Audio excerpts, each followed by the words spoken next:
the way and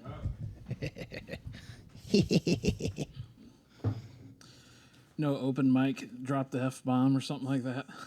Actually, we were just talking about that because in the last one, I think I did like 3 or 4 times, and I was thinking to myself while I was doing it, I was like, maybe I shouldn't do that. And I was like, you know what? Fuck it. It's my podcast. I'll say whatever I Yeah, want. do what you want. Yeah. It's your show. It's not.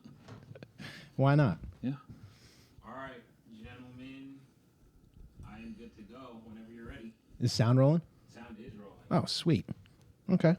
This way you can drop the F-bomb and no one would, well, everyone would know now. Yeah, exactly. Well, what's going on, everyone? Welcome back to another episode of the fucking KIRIO House podcast. As you know, the goal here is to have interesting conversations with interesting people. So today we have my neighbor and friend, Ross Langendorfer, who's also the food and beverage director over at Karsten Creek Country Club. And Ross, I appreciate you coming out. We've done this once before. Yes. But we didn't have Rod, so it was like amateur hour. It was. I was like trying to piece it together, you know, on my camera and everything. It just wasn't the same. No. So we're doing podcast 2.0. Perfect. So thank you for coming out. Good. Yeah, just make sure you have enough drinks over there in the. I think we've got enough. We've got, and by the way, thank you for the whiskey. Oh, We've yeah. got some Elijah Craig, and then I was kind of thinking the same thing, and so grab some Corona. And of course, I've got to have my water everywhere I go. And, oh man, I was going to try and set a stopwatch here so I can keep track of time. There we go. And of course, and then I've got the nectar of the gods. There you go. A little coffee. We got a little of everything. Got everything. But hey, you know, it's 5 o'clock somewhere. So we figured we needed to break out, you know, a little booze. And It's 5 o'clock in Florida, so we're good. We're in good shape. we're good. Yeah. And summer has come. We got everyone mowing their yards and weed eating and getting ready for spring. Oh yeah. It's nice. I saw Meredith out there the other day. Yeah, she was mowing the yard just because I haven't got a chance because we're putting a new privacy fence in, and it's like I got to work and I'm not gonna have time to mow the rest of the yard. And she's like, "Oh, I got it." I'm like, okay. Nice. So I'm going to talk Jen into mowing the yard. yeah. I mean, it's easier, but good luck, right? Yeah. Right. No, Hey, so- no, Meredith was great on it, so it's perfect. Who's doing your privacy fence? I am. You are? Mm-hmm. Okay. Man, I thought about, because we need to do one over here, right between, because we've got 3 sides that are fenced. Right. But I've got chain link on this side, and for some reason my dog keeps barking at the neighbor, and it drives me crazy. And I don't want to be that guy, so I'm wanting to put up a privacy fence, but it's hard to find people right now. Well, and they're already booked up doing other projects, and then you've got building cost materials and stuff like that are just extremely high. And I'm doing mine in sections, and you know, I just spent $600 at Lowe's, and it's like, ugh. Yeah. So for me, how I do a project is I go, you know, I'll you know, it might take me 3 months to buy all the materials, but I'll buy them, store them in my garage, and then when I'm ready to do the project, Then you I already have everything there, and it's just like on your credit card, but I don't owe any interest on it. So There you go. We did at our old house, we did the fence ourselves. And that was a little harder because we were fencing in just shy of an acre. that's a lot. It was a lot, man. It was way more than I bargained for. But we kind of did that. We had just gone to Menards in Garden City. This was when we were living in the Panhandle. And we like stocked up on all the material. And then we just kind of had it sitting there for a little while. And I was like, okay, if we're going to do this, Got to get it. we got to do it. I mean, even if you pick at it, like I'm doing it a couple days at a time. So, you know, I'll have enough to do one more section this weekend, and then hopefully by the end of summer I'll be done. But There you go. so Very nice. it's the best way you can do it. I agree. Well, you're kind of a DIY guy, though. Oh, yeah. Because like your house, you've done all the renovations in there. And I mean, and your house it's nice. Yeah, You it's did a great job. experience and love working with your hands. And I mean, you as a realtor get to see it and take pride in what I do. And same thing with food and drinks, and you know, take ownership in it. Not in there to slap it together and try to turn a profit, but you know, if you're going to make some money doing something, take pride in it. Again, all those fence people take pride in what they do, and if you can afford to do it, do it. If you can try to save yourself some money and you want to take a time and do it, Yeah. I just like working with that stuff. So Yeah. But- Did you have someone teaching you all this stuff? Because, when we walked through your house and you were showing me all the stuff you did in the kitchen and the Yeah. flooring, and like a lot of people just don't know how to do that stuff. Did you have someone that kind of taught you, or? So when I had an opportunity when I was, well, my dad helped out with little projects around the house when I was younger. But the big one was, I was like probably 13 or 14, maybe 15. Anyways, somewhere in the early teens. And there's a guy about 3 blocks from us that would, growing up, was remodeling his house. Bought a house. He had us come in, me and a buddy, cut it all out, reframe it, wiring, plumbing, drywall. You did this as a 16-year-old? Oh, yeah. That's awesome. Yeah. Oh, yeah. And go up there and learned a lot about it, and just kind of picked stuff up as I went on, and learned some different things from different people, some plumbers and some electricians, and a good friend of mine, his dad owns a construction company, and now he owns it, and just kind of worked with him for a summer, and I've done everything from in a day, work construction at 5 a.m., off by 3, go home, shower, take a 30-minute nap, and then go work at a nightclub as a bartender until 2:30 in the morning, 3 o'clock in the morning. And you do that every day? I used to do that every day. I did that for about insane. 4 months, and then I was like, I can't. Yeah, the money's good, but I can't. Yeah, no. Man, that just reminded me of this girl that I used to know. She worked in film out in LA, and I don't know how she even lived, but all she did was work. And she, at one point, I was doing this show called Deadly Sins. It was a little kind of like a Discovery dramatized thing. Right. Anyway, so she was on it. She was a production assistant. And I remember one day she was talking about how tired she was, and she had mentioned she was working on a Disney thing. And I was like, "What do you mean you're working? Like, you're on this? What do you mean you're working on a Disney thing?" And she was like, "Well, I'm doing both." And I was like, "How the fuck do you do both?" Like in film, it's 12-hour shifts, like minimum 12-hour shifts. And so I'm like, "There's only 24 hours. I mean, there's only 2 12-hour sections in a day. Like, how do you do 2 of them?" And so what she would do is she would wrap one day, and she would go to wherever she was going to be shooting, and then she would just climb in the back seat, take a nap until it was ready to go, and she would get up and do the next shift. Yeah, I've done stuff similar to that. I don't know how people can live like that. It's easier when you're younger and no responsibilities other than rent and food and your bar tab. But, That's true.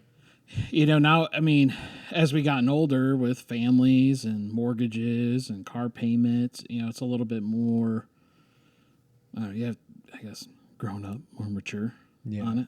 So, Well, I feel like for me, I feel like if I don't get enough sleep, the bandwidth isn't there. yeah, you can go a couple days. There's a couple weeks and during Karsten that we're work, and it's, we're there, or I'm there 4 a.m. to midnight, get home, 2 hours of sleep, back up, head back in there. What is that for, like events or For tournaments and some big groups. And I mean, there's times I'll sleep at Karsten, but it's just because, okay, well, my shift is ending and I got to be back in 3 hours, so I'm just going to go ahead and sleep here. Oh my God. My staff has come in and seen me sleeping on the floor. Like, are you okay? I'm like, yeah. You didn't go home? No.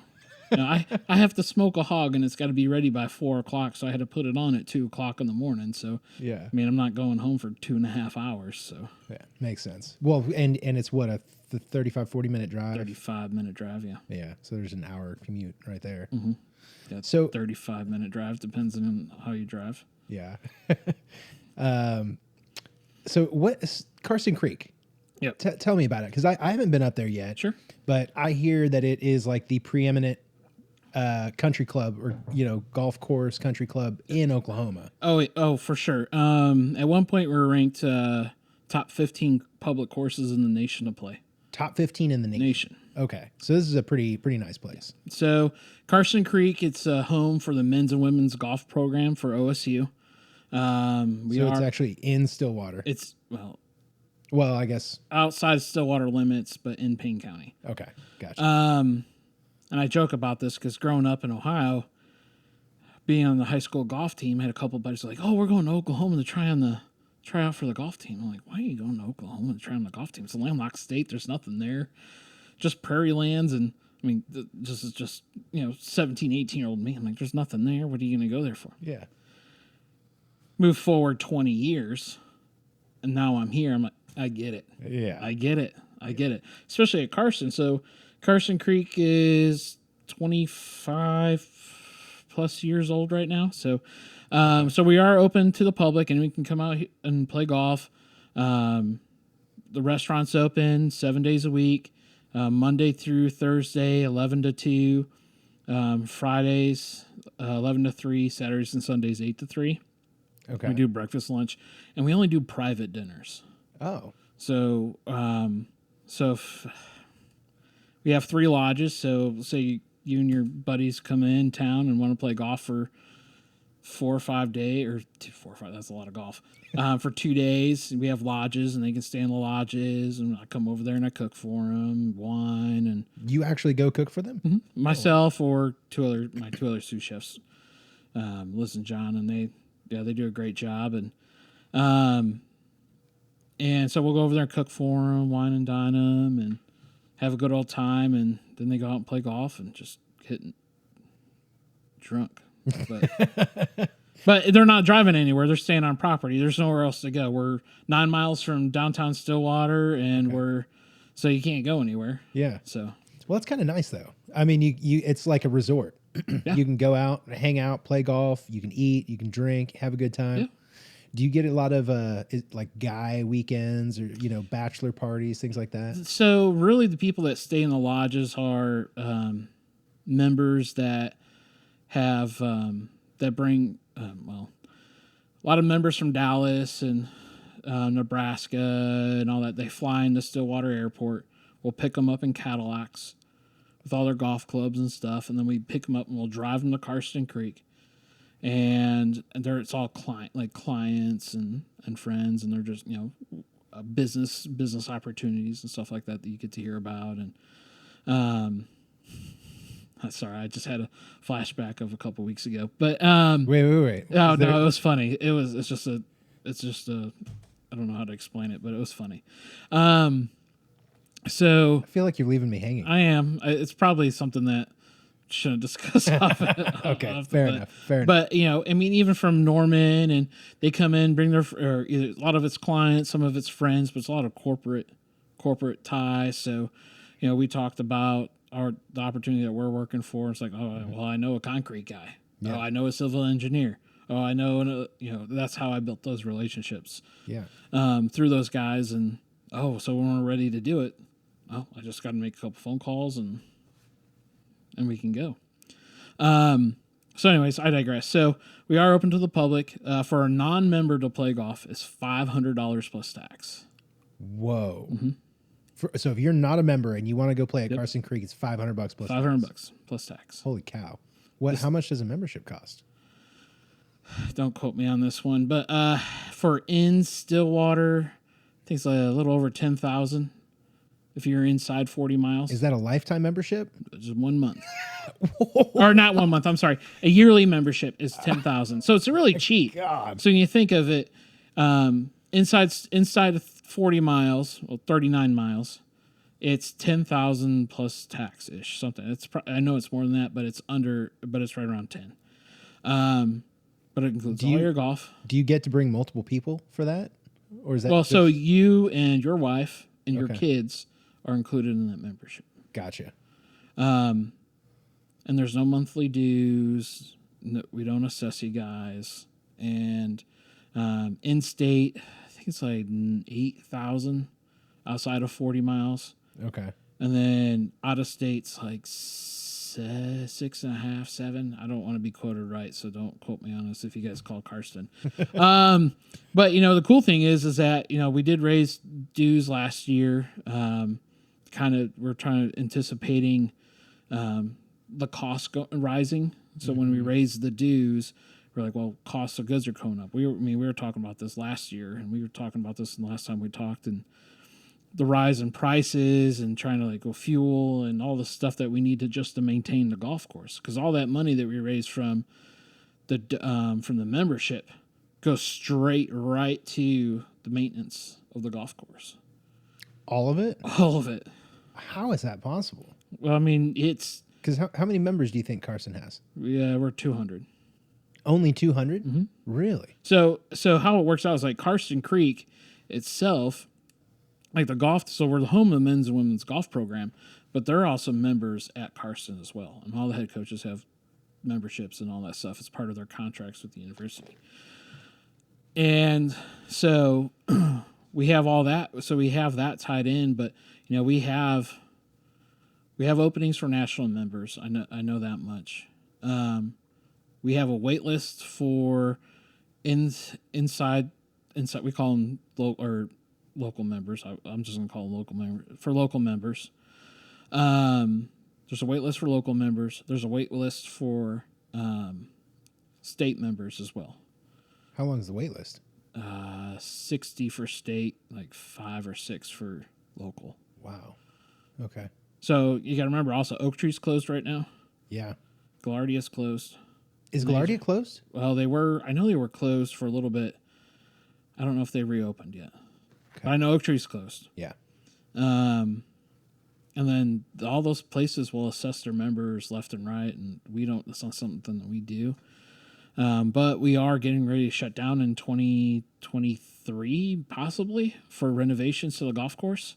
Really? Is that what Oak Tree's doing? They're just renovating? They're renovating their golf course, Yeah. so that's why they're shutting down. Okay. So for us, we're in the works on doing that.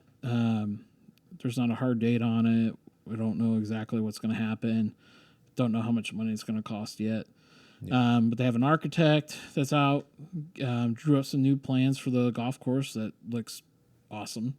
Really? I mean, I've already played it a couple times. I want to play this one too. So I mean, it's kind of a cool setup and it's a lot of fun. I mean, it's pretty cool. So yeah. How many acres does the course cover? Do you know? The course sits on 200 acres. We just purchased the other 200 acres around Karsten Creek.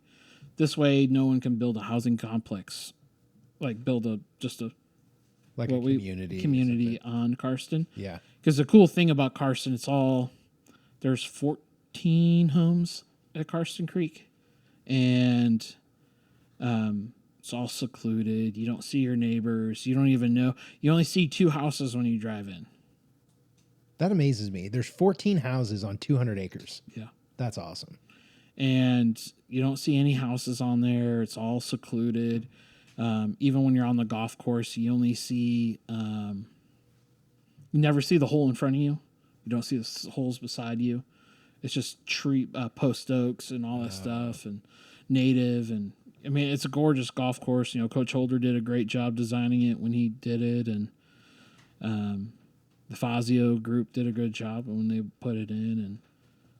And I wonder, I don't know much about golf courses. So it sounds like the coach designed it. And so if you're designing a golf course, then you're going in and I guess like laying out the course, how the holes are set up or the fairways, positioning of like what, sandboxes? Yeah, I mean, everything. Bunkers, so it's cool when it has a clean slate. You're just pretty much drawing on a piece of paper. And granted, there's more things like elevations and canyons or waterways and stuff like that are involved in it. But really, here's your plot of land. Well, this is kind of what I want to see here.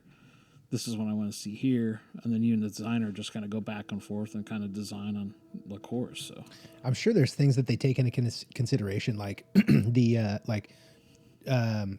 how the traffic should be flowing and how the people should be moving and for things sure. like that. Yeah. And then there's even questions on, cart path and, what material the cart path should be involved, the direction, how do you want it run? You don't want it. Ooh, excuse me. You don't want it to run necessarily through your fairway. So you want to try to get it around and so you less cart traffic and stuff like that. So for us, right now the fairways are a zoysia. What is that? zoysia grass. Oh, I've never heard of it. This for a golfer is the nicest grass to play on right now. Really? So for us, we don't want you driving in the rough. Okay. Because one, we don't water the rough. No one waters the rough. Two, it wears it down, and three, we want it as thick and tall as we can, so to make keep the course hard. Because the whole goal is to really. I'm going to back up a little bit. So, like with Karsten Creek, so we're all focused on the men's and women's golf program. Our goal is to get these athletes, college athletes, ready for the next level. So the Ricky Fowler, the Victor Hovland, the Matt Wolf, the Charles Howell that came from there, and then you have we want them to be ready for the tour. We want them to, when they leave Karsten or OSU, we want them to be able to dominate the tour. So this course is designed more so for OSU athletes, for their athletes to perform, so that when they get to the PGA or they're playing pro, they can get in and. So, I mean, some people get confused about that. It's like, well, so Karsten Creek is the same thing as the football team using Boone Pickens Stadium. Okay, so it's their stadium. It's their stadium. It's just Gotcha. we're 9 miles out, sit on 200 plus acres of land, and they have pretty much run it. And so then it sounds like they probably open it to the public, and these memberships are essentially funding the academic part of it. Help keep the lights and gas on. Yeah, I got you. Part. But I guess that's kind of the best way to sum it up. I know there's more legality in it, but it's kind of the easiest way to. No, it makes sense. So are they the other 200 acres they bought, are they planning to expand the course into that? With some of it that they have, they're when they do the renovations, they're gonna reroute a couple holes. Other than that, no, they're gonna leave it alone. Okay. Absolutely leave it alone. Nice. Is it undeveloped? Undeveloped. Nothing's there. Nice. Well, and when we were getting together last time, looking at land around there, the university actually owns a lot of land. A ton of land. That blew my mind. Yeah, they own a ton of land, and a lot of it's through donors and stuff like that have, over time have donated it to the university. But they own a ton. Pretty much, you take university to 35, and they pretty much own almost everything all the way up to Carl Blackwell in a roundabout. It's not exact number, but they own a lot of that. You had been telling me that they're able to acquire that land through like a special program, or there's some sort of. It's not a subsidy, right? They just have like special access to it. So like there was something about there was a contract when Karsten Creek was first developed that we had the option to buy the remaining land that was surrounded Karsten for, I don't remember the dollar amount, but the X amount of dollars. And so they decided a year ago, 2 years ago, that we would go ahead and, let's just get it before someone buys it and puts a huge, $30 million house on it, and we have no say in it. Now we have to look at this monstrosity. Yeah. Every day. Or you have someone, like you were saying, come in and put a housing development with 150 houses, and that's why I said, let's go across the street from Karsten. Yeah. Buy that. Yeah. And just put a housing development in there.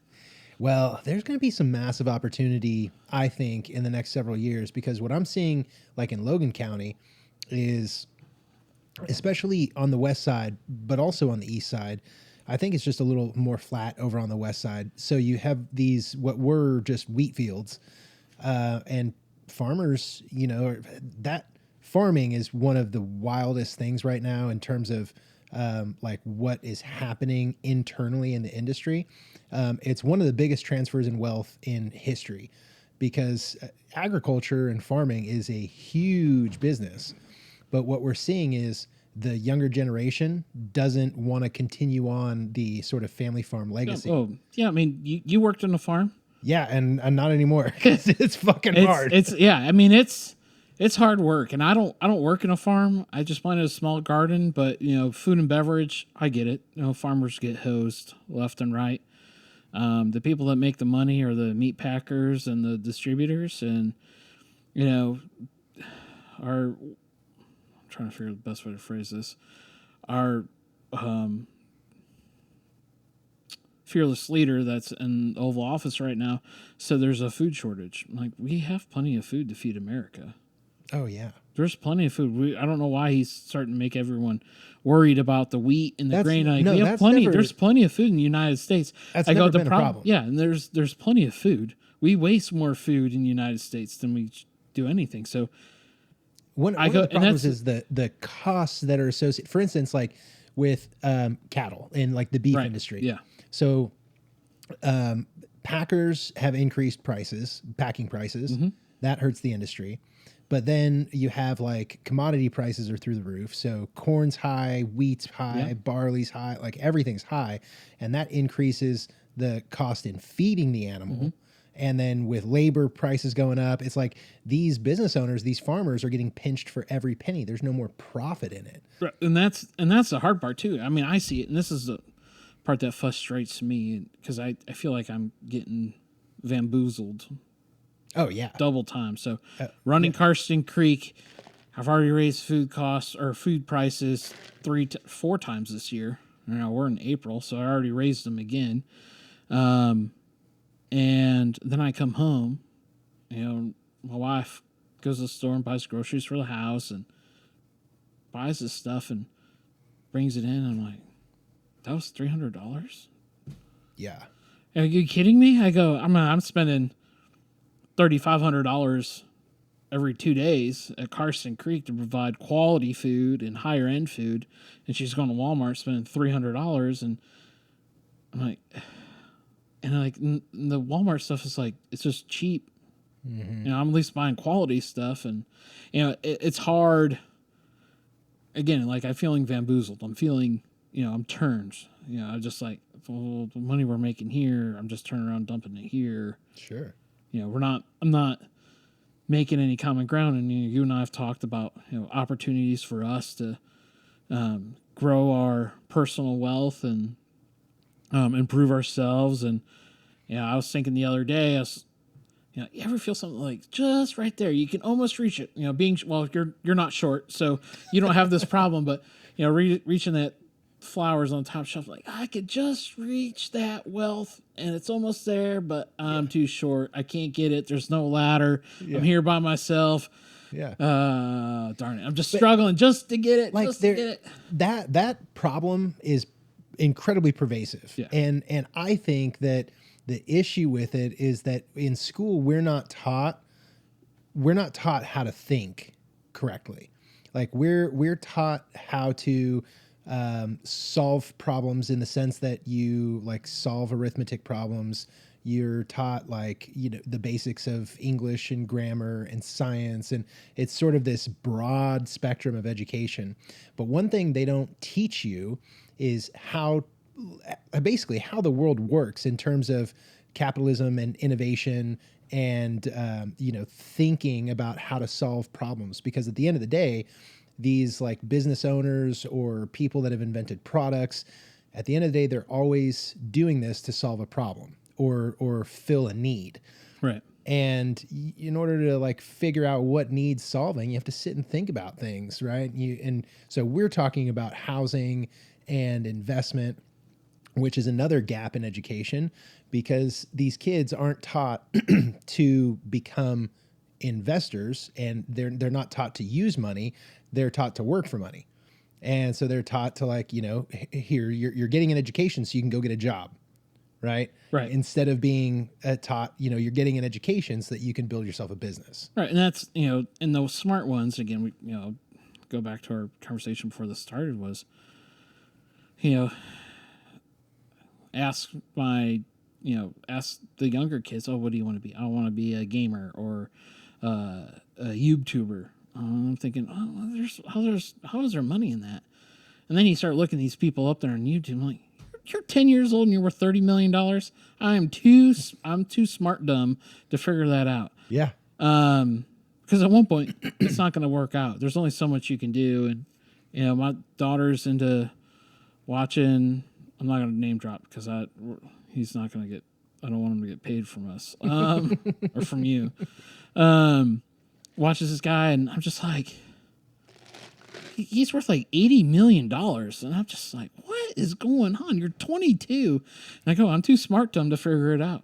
I'm too smart. I'm smart enough I could do it, but I'm too dumb to figure it out. So that's why I call it smart dumb.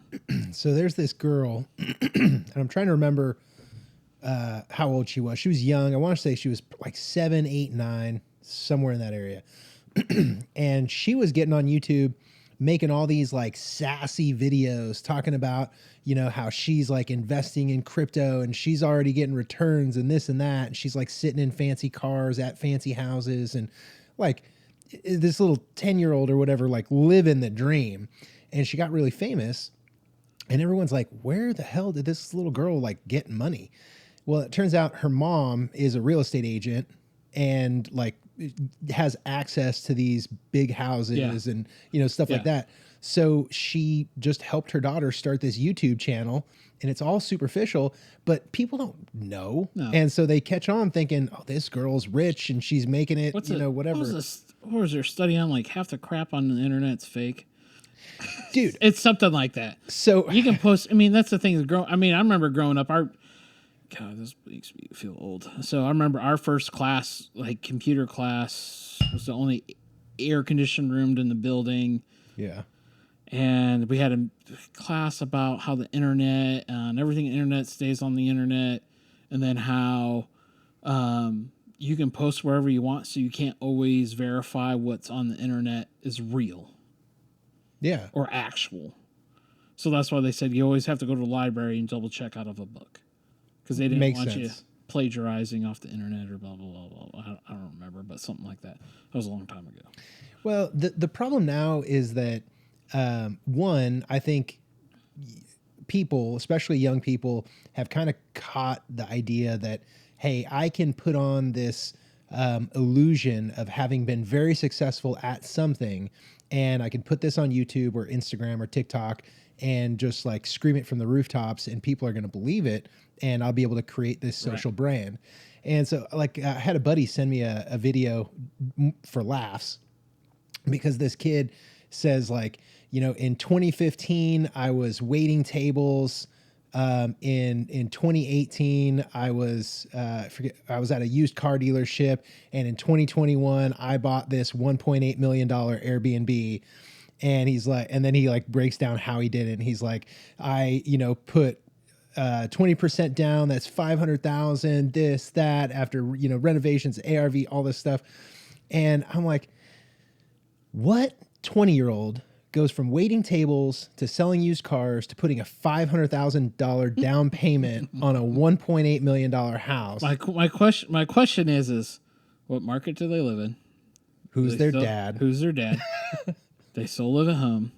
You know, my thing is that there's nothing wrong if you're, you know, 20 years old and you still live at home. I mean, no, not at all. There's nothing wrong with that. Especially if you have a goal of saving up and buying your first house. I mean, didn't move out of my parents' house until I was 20 because I bought my first house. Yeah. At 2021. I bought another one. But, you know, it's one of those things that I don't get it. But, you know, there's... You brought the concept of YouTubers working for money or getting a job. Well, no one wants to do that anymore. No one wants to work. It's all, let's go be internet famous. Let's go be famous. You know, let's go sweat. Like my dad's probably going to hear this and he's going to get mad at me. You know, there's nothing wrong with not going to college. No, there's nothing wrong. There's nothing wrong. I went to college. It wasn't for me. I dropped out, started a business, was working a full-time job. I'm still working a full-time job. I still own a business. But I will throw a caveat on that. Yeah. I'll say it's not a problem to not go to college, but you have to educate yourself. Well, you have to educate yourself. You have to be willing to learn, because you're going to learn the hard way. You're going to have lots of fails. I've had lots of fails. Yep. But I have no problem with my daughter going to, and I kind of wish I would have done this, trade school. Yeah. not culinary, because culinary, I've learned all my culinary skills on the job. Like a My vote. bartend, yeah. But go, I mean, we have 2 neighbors down the street from us that are plumbers. They do very well for plumbers. We have a neighbor that does HVAC, electricians. You should see the invoices I get at Carson for refrigeration. Yeah. I'm paying There's you a guy $200 an hour, and there's 2 of Yeah. you here? Kidding me? Anything like even like the restaurant repair or equipment stuff like that. I mean, I just met a guy that makes 160 grand a year, and what he does is goes around to new build construction sites and picks up the trash from the workers. oh yeah. I met a guy the other day that is a welder, professional welder. He's been to 35 countries. And it's worth about $20 million the other day. Wow. I'm like, what do you do? He's like, I've been all over the place. And he's got his truck had to be, with all his equipment on, had to be $300,000 worth of equipment on it with this truck. And he's like, yeah, I've been to Alaska and weld this, and I go to Florida and I go deep sea welding. And I'm like, Jesus. Wow. So there's things there, that skills that we as a society need to keep going on as electricians and carpenters. Tradespeople. Absolutely. Yeah, And there's a big deficit right now. huge. It's just like farmers. We still need farmers, because if we don't have farmers, we don't have food. Yeah. And kids knock on it nowadays, but I'm like, you guys don't realize that it just doesn't poof. It's on the shelf. Oh, I laugh my ass off at the random like YouTube video, like a YouTube short that I'll get where there's some guy on the street with a microphone and he goes up and he's like, hey, can you tell me what animal a steak comes from? And they're like, they have no idea. They have no idea.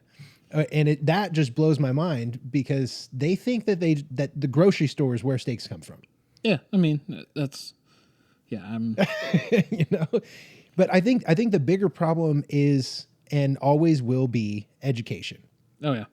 Because if you don't start these young people off on the right foot in terms of mindset, they're just always going to think that it should be easier, or that it should be instant, or that the world's going to give it to them. Yeah, and that's one of those things too. It's it comes back to our parents, and the same thing with my daughter, is that our parents, your parents, and your parents' parents, they want us to succeed better than what they did. Every generation.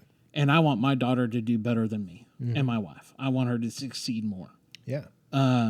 Which is good, but it's teaching those work ethics. Daddy's gone for, I'm gone for 2 weeks, or there's a kid's dad that's in the military and he's gone for 6 months out of the year, 8 months out of the year. You have to explain that, like, he's working, he's trying to make our family better, the world a better place. And for us here, it's I might be working all the time, but I'm trying to provide bigger and better things, and always looking for new opportunities to improve myself or improve my net worth. Well, and that's the biggest thing is, and they don't teach that in school. No. And that's something that comes to home. So being, my parents were salespeople, so, they're working sales, years were good, years were bad. Just like the economy. When it's good, it's good. When it's bad, it's bad. So, but you know what? I know people that in a bad economy, they were getting rich. oh yeah. And I know people that are going broke right now, and despite what everyone or what some people would make you want to think, this is still a very good economy right now. It's a very strong economy. I pulled my stuff out of the stock market just because I need to use it for other things, but the market's still good. There's you pretty much nailed that on the head. Well, and to elaborate, I just mean that it's not always just about like the economic circumstances. Yeah. It's like, whether it's a good market or a bad market, people are going to get rich. People are going to go broke. There's always it doesn't matter when the market's bad, the market's going to be bad. But there's some people when the market's bad are going to do really good. Well, and here's the thing. When, like if we have a downturn in the economy, what happens is people get scared, right? Because they start fearing loss. Like, I'm going to lose my job. I'm going to lose my money. I'm going to lose my house. I'm going to lose all this stuff. They start thinking loss. Whereas someone with a different mindset might say, shit, everything's going on sale.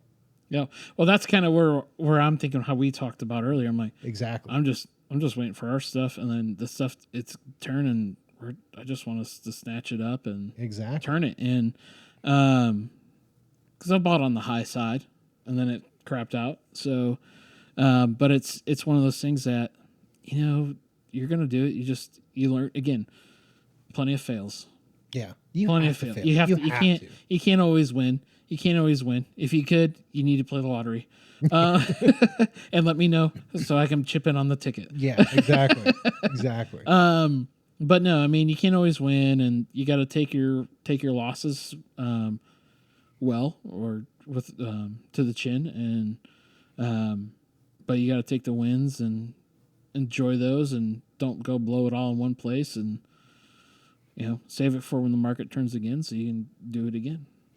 Yeah, well, I think there's something to be said about the person that is able to kind of step back and just acknowledge that, hey, it's like a law. Like, there are ups and downs, there are seasons, right? We have seasons in everything. We have seasons in life. We have seasons in terms of, like, you know, age. You know, I kind of imagine like your younger years are like your spring. You know, you're kind of blossoming and, you know, figuring things out. And then you've got your summer where, you know, you kind of have these battles. You got to be, you know, you're continuing to grow, but you also have to be defensive and protect yourself from the weeds and all this other stuff coming in. And then you know, have fall where you're harvesting. Yeah, I like this analogy. I'm just running with it. No, I like it. And I get where you're going, because I mean, it's really, you're looking at your 13 when you're trying to find jobs, you know, you're mowing the yard or babysitting, and you know, you do that odds and ends stuff. You know, you're 21, 22, still, you know, bartending or serving, you know, because you still have to make ends meet. And then you're looking down the road, and now you're 28. Yeah. 29. It's summertime. And you're getting into the summer. Got to get in your summer bod. Yep. That's pretty much what it is.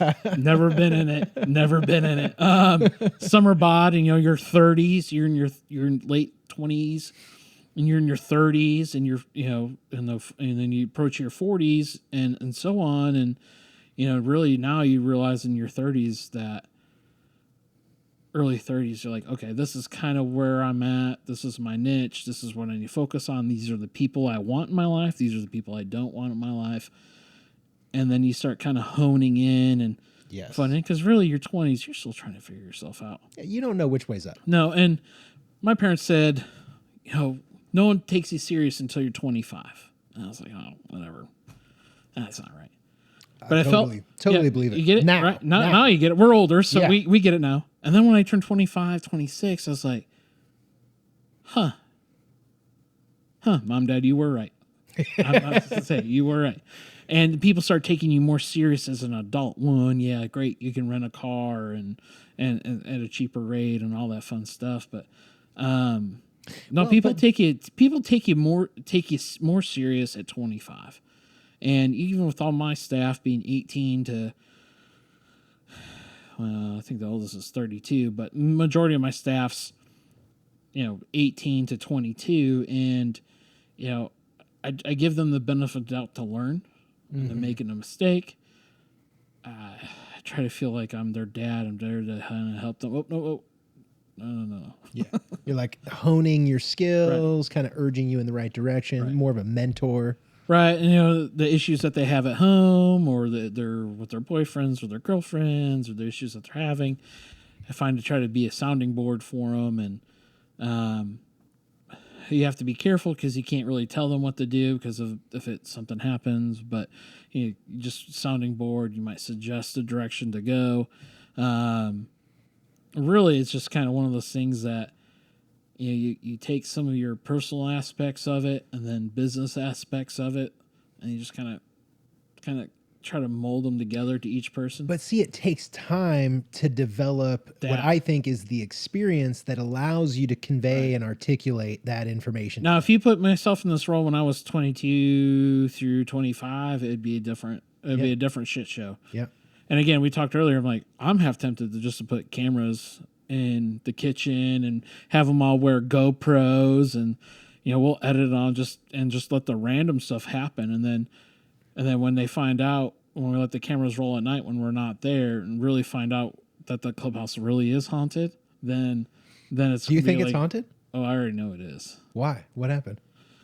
There's multiple times that I've personally have seen a black figure go from one door to the other door. No. While stirring a pot early in the morning. I've had What do you mean, like a shadowy figure? you just see something move from here to there, and you don't even know. You look over and no one's there.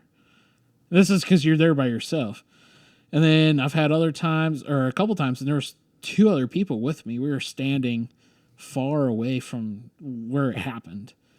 And I take everything for granted. I look at everything for what it is. We have 2 big AC vents on our kitchen line, and their utensils hang underneath it. And when the AC kicks on, they kind of move around and clink. Okay. Well, this one was not near any of it. And we were standing there talking. No one was by it. All of a sudden, we watched it pop up, off, and hit the ground. No. Yeah. And there's other ones that my sous chef Liz and another girl in the kitchen, we have a cart that we put potatoes on. There's probably $350 or 350 pounds of potatoes on this cart. And they were there by themselves, and they just watched the whole cart just move 3 feet. What? Nothing around it. Did it move and stop? Yeah, it just moved and stopped. Wow. There's other time, girls here whistling, housekeepers here whistling in the clubhouse, and Who would be haunting it? Like, what was there something that went down there? Or we don't know. We don't know. So there's either, and I'll show you when you come out on Tuesday. But this was before the Boo Pickens was buried at Carson Creek. This happened before. Boone Pickens was buried at Carson okay. Creek? Oh, I didn't tell you that. So anyways, all right. Okay, so we always call it when weird, So weird shit has always happened at Carson. So, but we always called it Indian Joe because we didn't know. It's just weird. Just how we I was going to explain ask it if there was Native Americans. We don't know.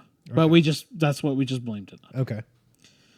And then Boone Pickens passed away in September 11th, 2019. And so we had his childhood home was moved to Karsten Creek. Wow. So it's moved from Holdenville, Oklahoma, to his estate in Texas. Estate really is state.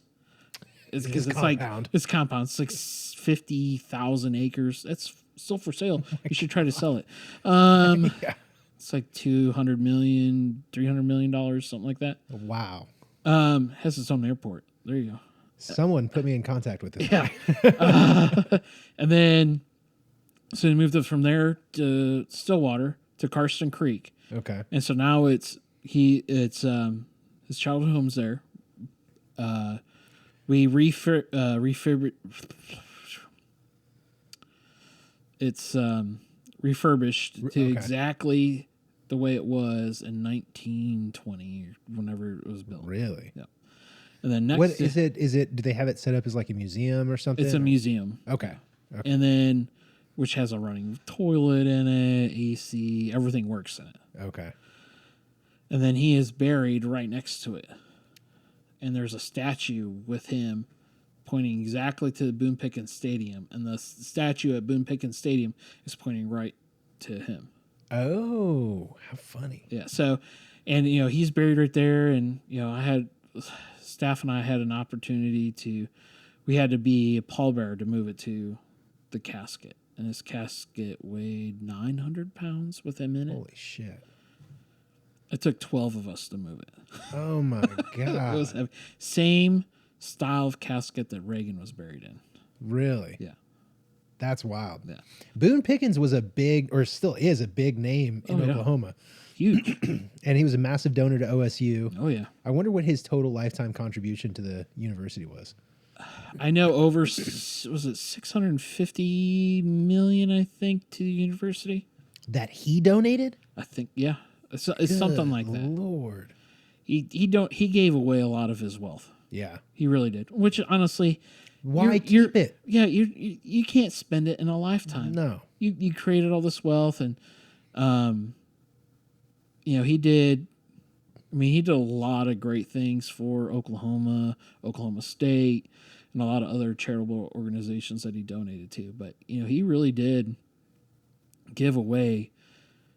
Oh, there's a book. I don't have it at home, but I'll give you the name of it. It's like The First Billion's the Hardest. It's a book that he wrote.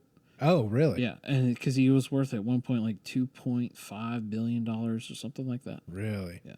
Well, I bet I understand the premise, but I always, I guess, associate. It goes back to education, but once so I heard, Jim Rohn. Mm-hmm. So I heard him say once that you should set a goal to become a millionaire, not for the money, but for what you will become in achieving it. And that really resonated. I was like, wow, so it's not about the money, because you could, go through that process of becoming a millionaire, lose it all, and you can make it again easily because you know how to do it. You know what needs to be done. Well, that's the mindset. That's part of Boone Pickens' book. He lost all his money at one point. He had nothing at one point. Really? And then he rebuilt it and back up again. And it's a really interesting book, and one I haven't read yet. I need to read it though. I haven't read it yet either, but I've read snippets of it. But okay, I've heard he was a pretty fascinating guy, and he made his fortune in oil. Okay, and it was all around. Well, I know some was in Oklahoma, but then in West Texas. Yeah, Oklahoma, West Texas, and the family. Work with the family a lot still to this day, and great family. I mean, I couldn't say anything bad about any of them. They're just, and I even met Boone Pickens before he passed away. And granted, it was in his older years, but just such a nice guy. Yeah. I mean, from my aspect, just super nice. Yeah. From what I saw. Well, before we get too far off of it, I want to go back to this ghost thing. Okay. Have you had any other ghost experiences? Or at Karsten Creek, or just? Well, I mean, in general. Yes. You have? Yeah. It just depends on anything freaky, like touching your shoulder type of stuff. You have? Yeah, but this was a long time ago. So okay. Yeah. So do you believe in ghosts? I'm hit and miss. Really? I don't know. I think there's always an explanation for everything. So is there an explanation for the black figure that moved? I don't know. It could have been because it was 4 a.m. and I was stirring a pot. You were by yourself. And I was by myself. So, but there's always something like staff's like, oh, the pots and pans are moving. The AC ducts blowing on the pots and pans. Move the pots and pans. Yeah. So I had one that is probably the only, what I would say, real ghost experience. And I'm pretty certain that I physically felt something that was not there. And this was on a movie we were shooting in Montana. We were in Butte, Montana. And it was Bozeman. Yeah, not far from Bozeman. I think it's 2 hours. 30 or 60 miles north of Bozeman. And I could be completely wrong, but that's what I think I remember.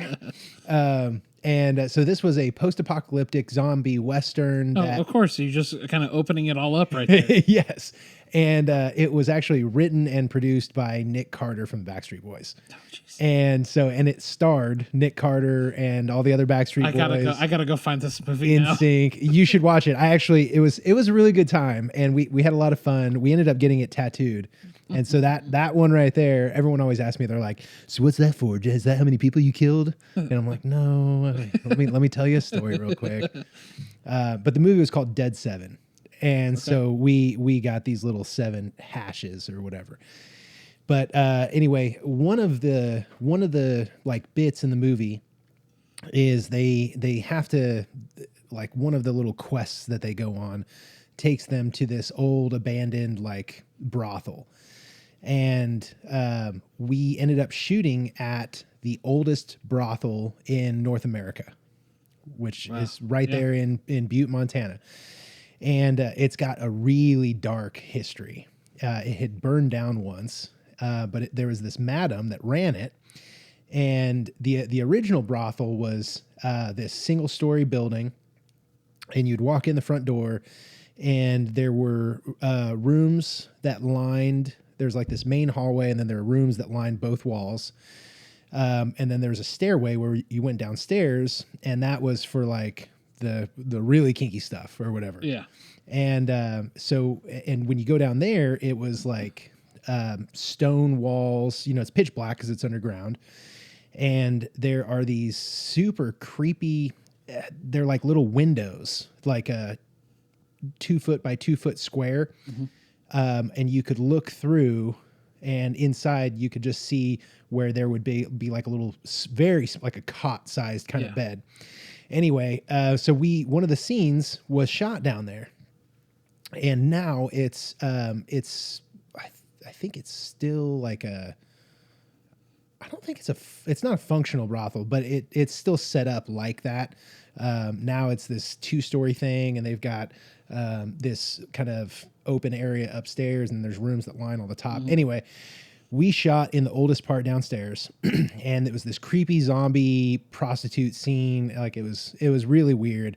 And anyway, so I was working as an electrician on that. And so we had been down setting up lights and doing all that stuff. They shoot the scene, everything's great, and company moves on to something else, and we're down there cleaning up, wrapping up wires, packing up lights and all that. And there was 3 of us down there. We're rolling up cables, and you set up a bunch of lights for these shoots. I mean, you might have 10 lights, just they're all meant to do different things. And so you stay pretty busy. And I was there winding up some cords, and we had been laughing, talking about how haunted it felt down there. And the eerie feeling. that eerie feeling, yeah, where you kind of like I shouldn't be down here, but I have to be down here. Your hair kind of stands up. And so the last I had heard, my buddy JB was in the next room over wrapping something up. And I had been wrapping. I thought he was still there. And so I was wrapping up this cable, and I go to turn, and as I'm turning, I felt something hit my shoulder, and actually like hit my shoulder, like it moved me. Yeah. And I turn around assuming it was going to be him, and nobody's there. And I didn't bump into a wall. Yeah. I didn't hit a doorway. Like it was nothing like that. I was in the middle of this room, and something hit me. So I turn around, he's not there. And I was like, ha, ha, ha, ha, ha. Oh. and I booked it. Yeah. I went up the stairs, and like I dropped the cables, ran upstairs. I didn't go back down there. Yeah. And because I was legitimately freaked out. Yeah. No, I've had something similar that happened, but nothing that bad. But yeah, here, my favorite one is just, Guthrie, Oklahoma. But before I move, I have to tell you why we thought it was haunted. Because the madam, before the place burned down the first time, this was the Old West. Mm-hmm. And apparently guys used to roll through there. They would get a bunch of drinks, and then they would grab a prostitute, whatever. Yeah. But then they would try and hold them up. They would, like hold the girl at gunpoint. They wouldn't pay, and they would ride out, just hop on a horse and leave. Well, the madam started shooting guys with a 12-gauge shotgun. Oh. So if they were trying to like run out without paying, she would just kill them. And she ended up going to prison eventually. I think she got hung, but she had killed dozens of guys in there. Wow. And so that's kind of why we thought, surely this is haunted. Well, it's just like here's a kicker. So Bluebell here in Oklahoma, right down the street, they just put a pizza parlor in there. Yeah. So that's like one of the oldest bars in Oklahoma. There's still, I don't know if I haven't been in there, but they used to still keep the bullet holes in the wall. And in the ceiling too, right? Yeah. And so, I mean, that was a brothel at one point. And so this is a story from a good friend of mine that, lives down here. And he was telling me that because he's a sales rep for a food supplier, and he's like, yeah, well, these people are looking at buying it and, putting this money into it and buying equipment. He goes, we were down there the other day, and it was the weirdest thing. I was like, what? He said, we were down there. There was 5 of us. walking around, pointing out equipment, like stuff that they need, stuff like that they need to buy. And all of a sudden, we're in the back in the kitchen. We just hear the front door slam close In the Bluebell. in the Bluebell. Right. Wind. I don't know. That happens. And then they heard footsteps upstairs running around. And they're like, oh, so the owner of the building that's trying to sell it goes upstairs and starts looking to see who's up there. Nobody. Fast forward a year now, or a year and a half, maybe 2 years. The Bluebell opens. Their opening night, because it's a pizza restaurant now. My wife and I are like, oh yeah, let's go try it. We call them, we go to try them. Their oven goes down that night. Their opening night. Their opening night. Okay. They haven't been open since because they can't get their oven fixed. What? Because it keeps going out on them. Why is it that no business can stay in the Bluebell? The longest they stay is haunted. like... It's What's the longest the business has stayed open in there? that since we've lived here? 6 months. Not long. No, They can't stay open. It can't. I always contribute like a weird location, but because it's off the path, you kind of gotta go. But I'm like Gage's Steakhouse is great. Yeah. They're down the road way off the path. Yeah.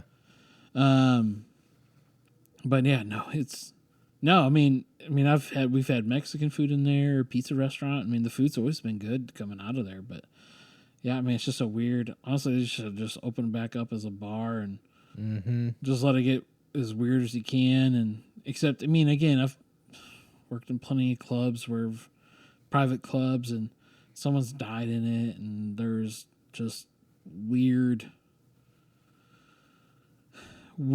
unexplainable things that happen. But yet sometimes some of them are, oh, well, that's plausible because you go back and look at. Like I'm nosy. I go look at it. I'd be the guy running around trying to figure it out. Of course. I'm like, oh, what was that? I'm gonna go and check, see what it was. Yeah. But it could have been the ice running off the building. I mean, but this was the middle of the day in the story that they were telling me. So Yeah. in the summertime, There might be more to that. yeah. I have a hard time believing that ghosts or spirits aren't real. Right, but I don't believe that they're not real. But there's a thing that I'm going to go look at it first. There's a logical, like, I'm going to look at it from a logical, the hood vent's blowing on it. That's why it's moving. Or the car drove by. That's why the wind blew it open. Yeah. And it's closed. There could be a million things. Yeah, but there really could be. But I do believe that there's something out there that affects us touches us all in a different way, or represents itself in a different way, good or bad. Yeah. If I feel like something's in a room, I'll talk to it. Yeah. Do you ever, I guess you do, get those feelings like something's here? Yeah. It could be in this, it's not in this room, but we could be talking and be like,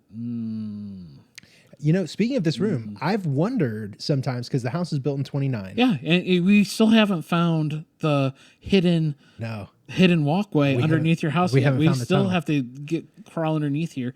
You don't know this, Roderick, but there is a secret. The story is, so the houses were built 20s and 40s in this neighborhood. World War II, World War I. So this used to be a doctor's office, I believe. Yeah. And the greenhouse across the street used to be his house. And so there's a rumor that there's a tunnel that goes from this house to this house. So if there was ever an air raid or a bombing, they could go into that. And so by the way, Guthrie is known to have tunnels that run through Guthrie. In fact, when they were working on that intersection down there on Harrison, and like just east of Division, what I heard was that they had an excavator running and they broke into a tunnel. Yeah, and so I think that's. I don't think they didn't. I don't think they knew that one was there. Yeah, but I've heard that. So the temple, which was the first Capitol building. Yep. I've heard that there was a tunnel that went directly from there to the old pharmacy on Oklahoma. Okay, I can see that. And yes, I was telling someone else that he said the same thing. He was like, that would make sense. If they would have had like government in there, they would have wanted a doctor to be able to go close from there to the Capitol. What other tunnels have there been?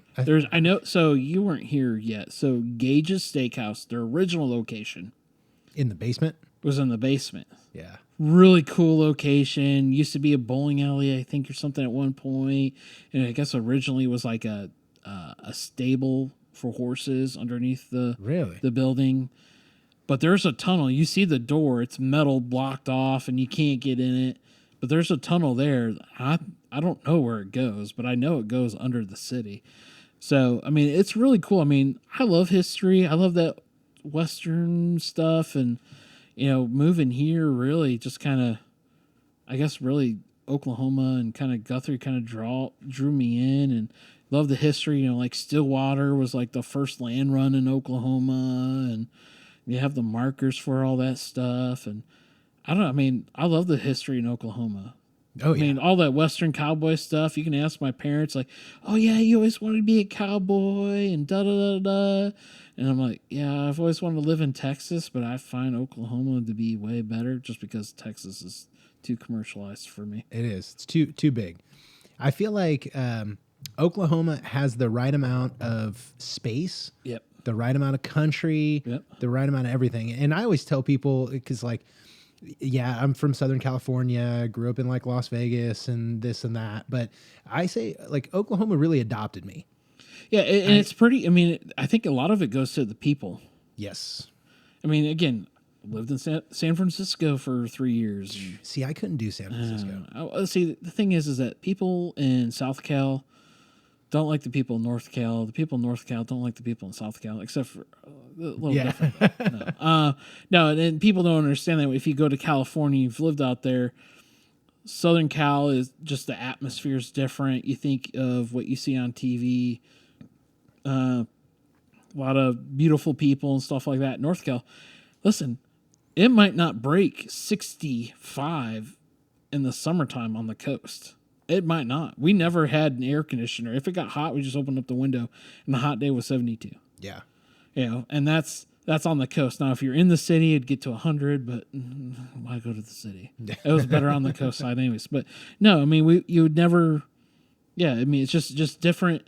It's like a complete culture difference once you get past the Paso Lopez? No, Monterey Bay. Once you got past Monterey Bay, it was different. Yeah. And no one knows that other than the two of us and your wife. Let's put we're going to keep it rolling, but let's Okay. put a pause on because I'm going to refill our beers real quick. Okay, sounds good. All right. That was more just like aesthetic. I just thought it looked cool. And Yeah. I'm kind of a fan of some like Buddhist ideologies. Yeah. You know, they have a lot of principles about the body and mind that I really like. You know, a lot of breath work, a lot of like in meditation, recognizing your thoughts. And there's like a couple different perspectives on that. There's the viewer, as they call it, like in your mind. Yeah, third person type of thing. Yeah, because so like when they talk about what is consciousness, one thought is like, what is you? Like when you're in your head and you're having these thoughts, you are the viewer, or the one experiencing the thoughts. But then, you know, there's also the mind, Right. which is almost that sort of conscious, like advocate or devil's advocate of the viewer or whatever. You know, they're the ones that are like you're constantly in conflict with, right? So it's the chatter, it's the desire, It's the angel, it's the urge. It's the angel, it's the devil. Yes. On your shoulder. And it's, So- yeah, no, I get it. And it's, you drive a lot yeah, for what you do. yeah, I drive a lot. yeah. I mean, granted, it's 35 minutes, you know, it's an hour every day In the car. in the car. There's a lot of times I don't even turn the radio on. Or if the radio is on, I really don't even listen to it. It's just background noise. Because what am I doing is I'm role playing my day, or I'm reflecting on my day, Which is crucial. which is important because what it does is when I get home, it helps me, daughter, my wife, come and give me a hug. It helps me just kind of release and Because you've already processed. I've already processed it, so I try to get it through. And there's times I'll even sit at work when I get into work. I'll sit there for 10 minutes, just kind of get my thought. I know it's gonna be a rough day. I need to get this kind of going. This is what I need to do. Or coming home. All right, so this is how you handled this. Could you handled it different? What's going on? Because you need to process that. And I've lived. Excuse me. I find this, and you take me wrong on this. Or correct me if I'm wrong, but I find I've lived an hour and a half from work at one point. It's a 3-hour commute. Yeah. Too far. It's too far. I think, And that's too far for me is that whole computing thing. 30 minutes, I find is the right point. 5 minutes, 10 minutes, I don't find 15 minutes. I don't find to be therapeutic for me. Me. So for me, it's that 30, 35 minutes.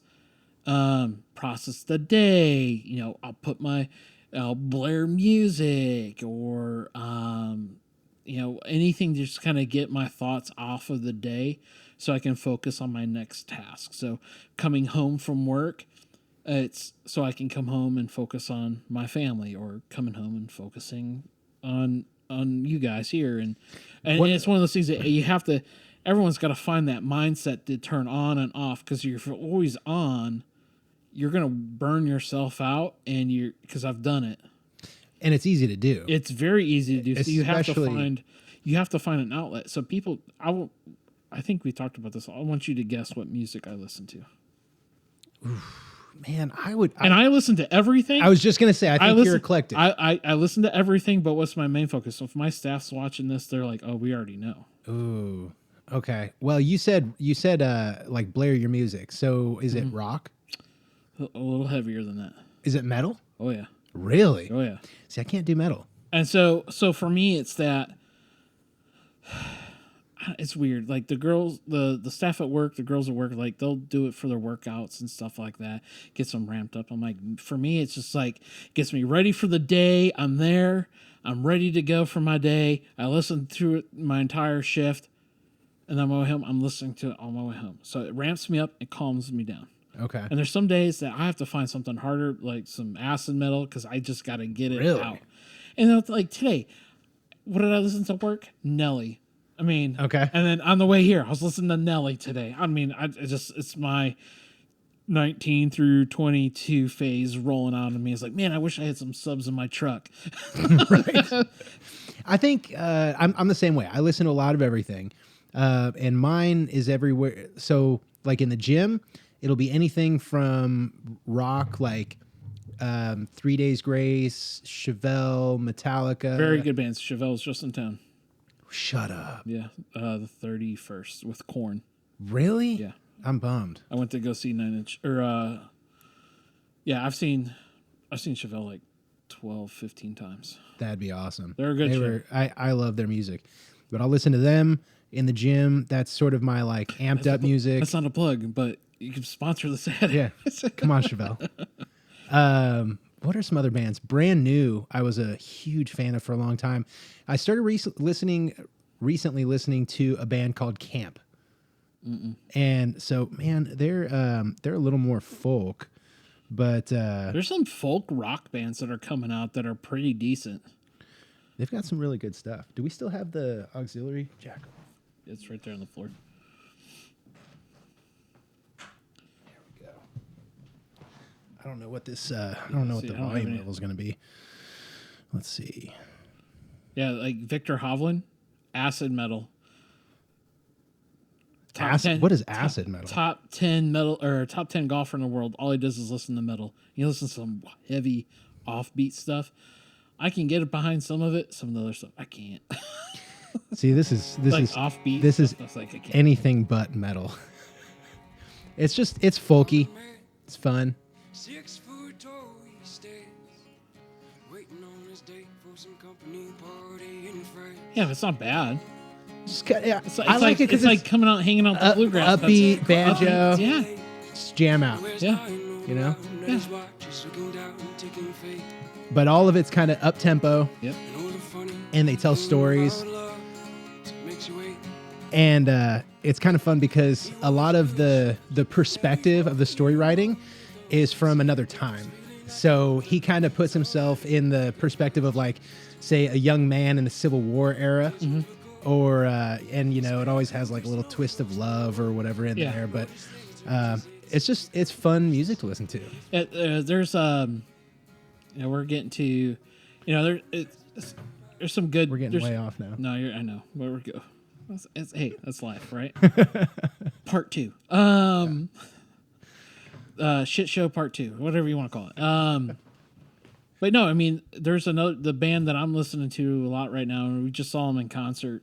Well, my wife didn't. She's not. She's more country, which I don't mind. I don't mind country. I like country music. Yeah. It's just sometimes it just doesn't need to. It's not where it needs to. It doesn't put me where I want to be or need to be. You're talking emotionally. Emotionally. Yeah. So Do you the band ever right listen now is to- Ice Nine Kills.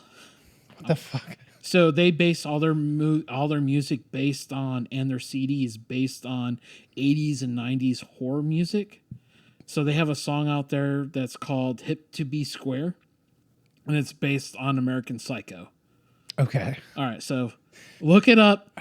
Ice Nine Kills. Props to that song, because it's one you're listening to it and you're like, what the heck just happened? And then you think of the movie American Psycho, and then you're like, oh, dude, that's awesome. Yeah.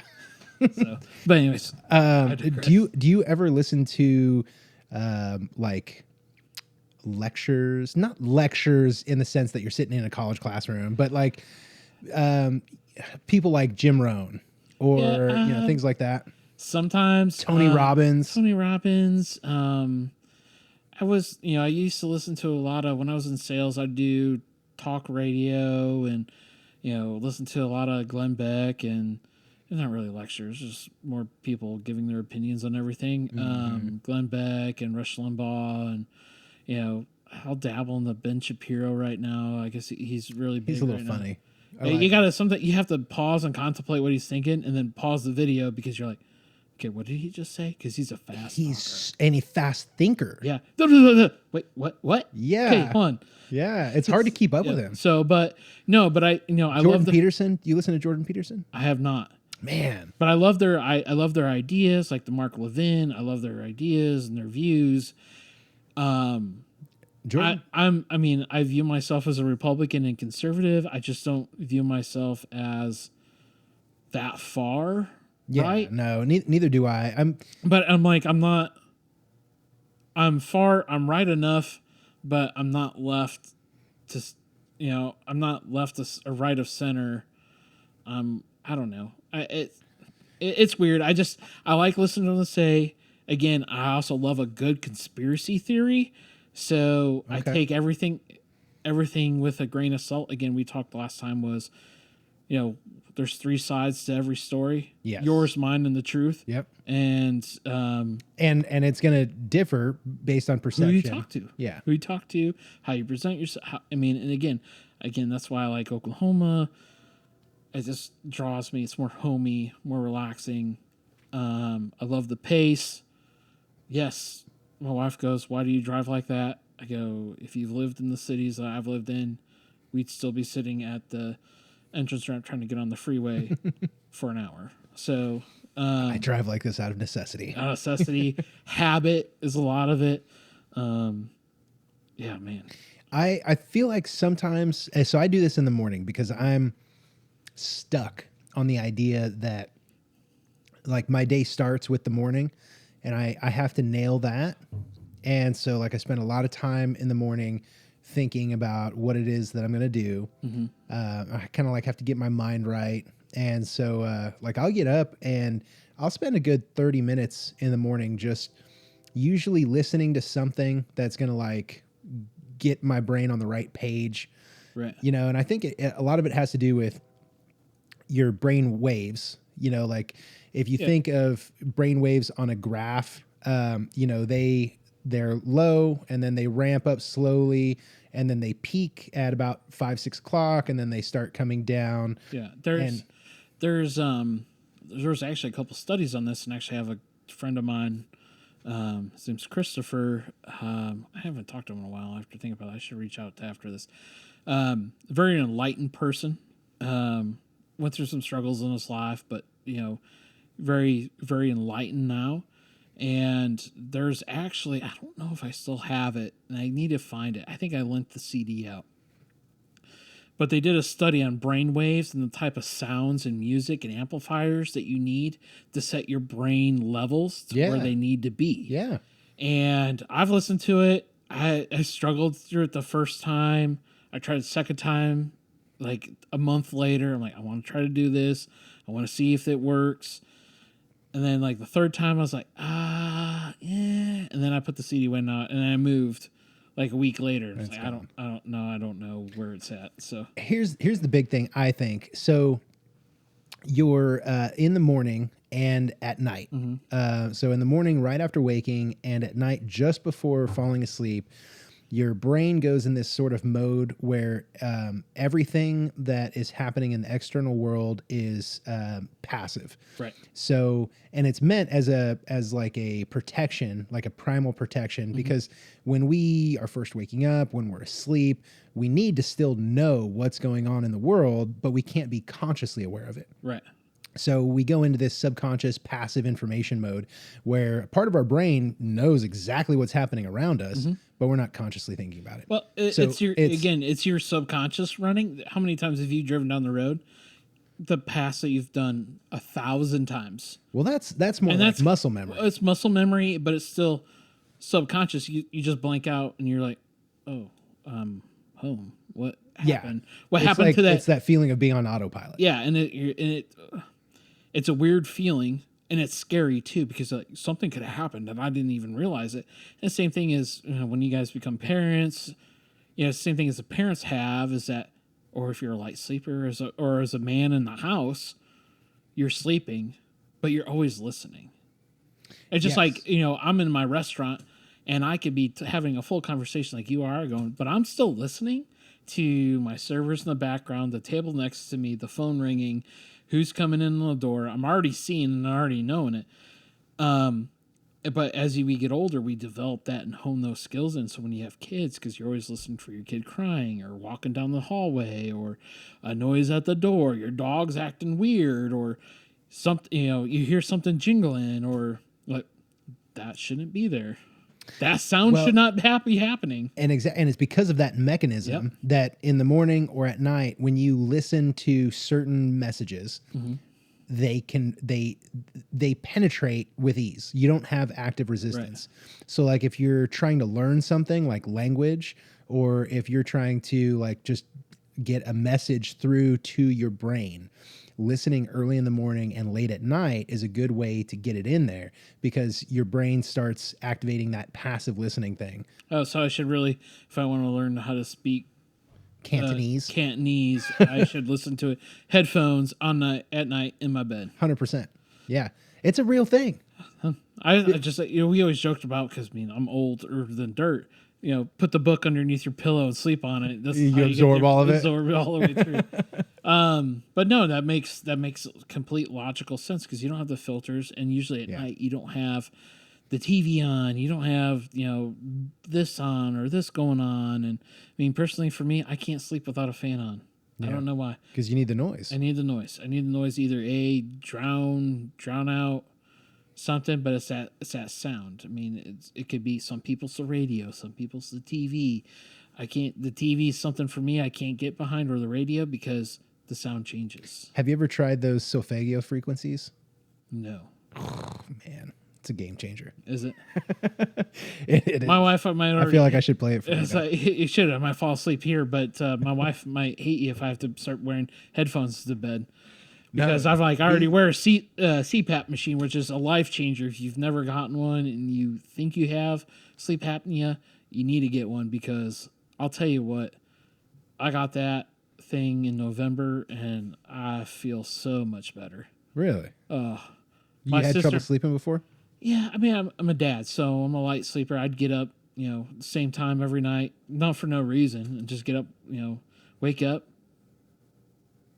Oh. I might take a nap right now. I'm telling you, it's nice. My wife might hate you. Sweetheart, I'm sorry. We might have to start playing this. So we listen to it every night. Yeah, no, I get it. I love it. You got to find something that helps take you out of that conscious, whatever takes you from your active brain just going 100 miles an hour. Yes. To take you down. And yeah, melatonin's great. CBD is great. There's things out there that are natural to help you, but but there's other ways to do it instead of necessarily doing that. A fan helps. The CPAP machine for me helps.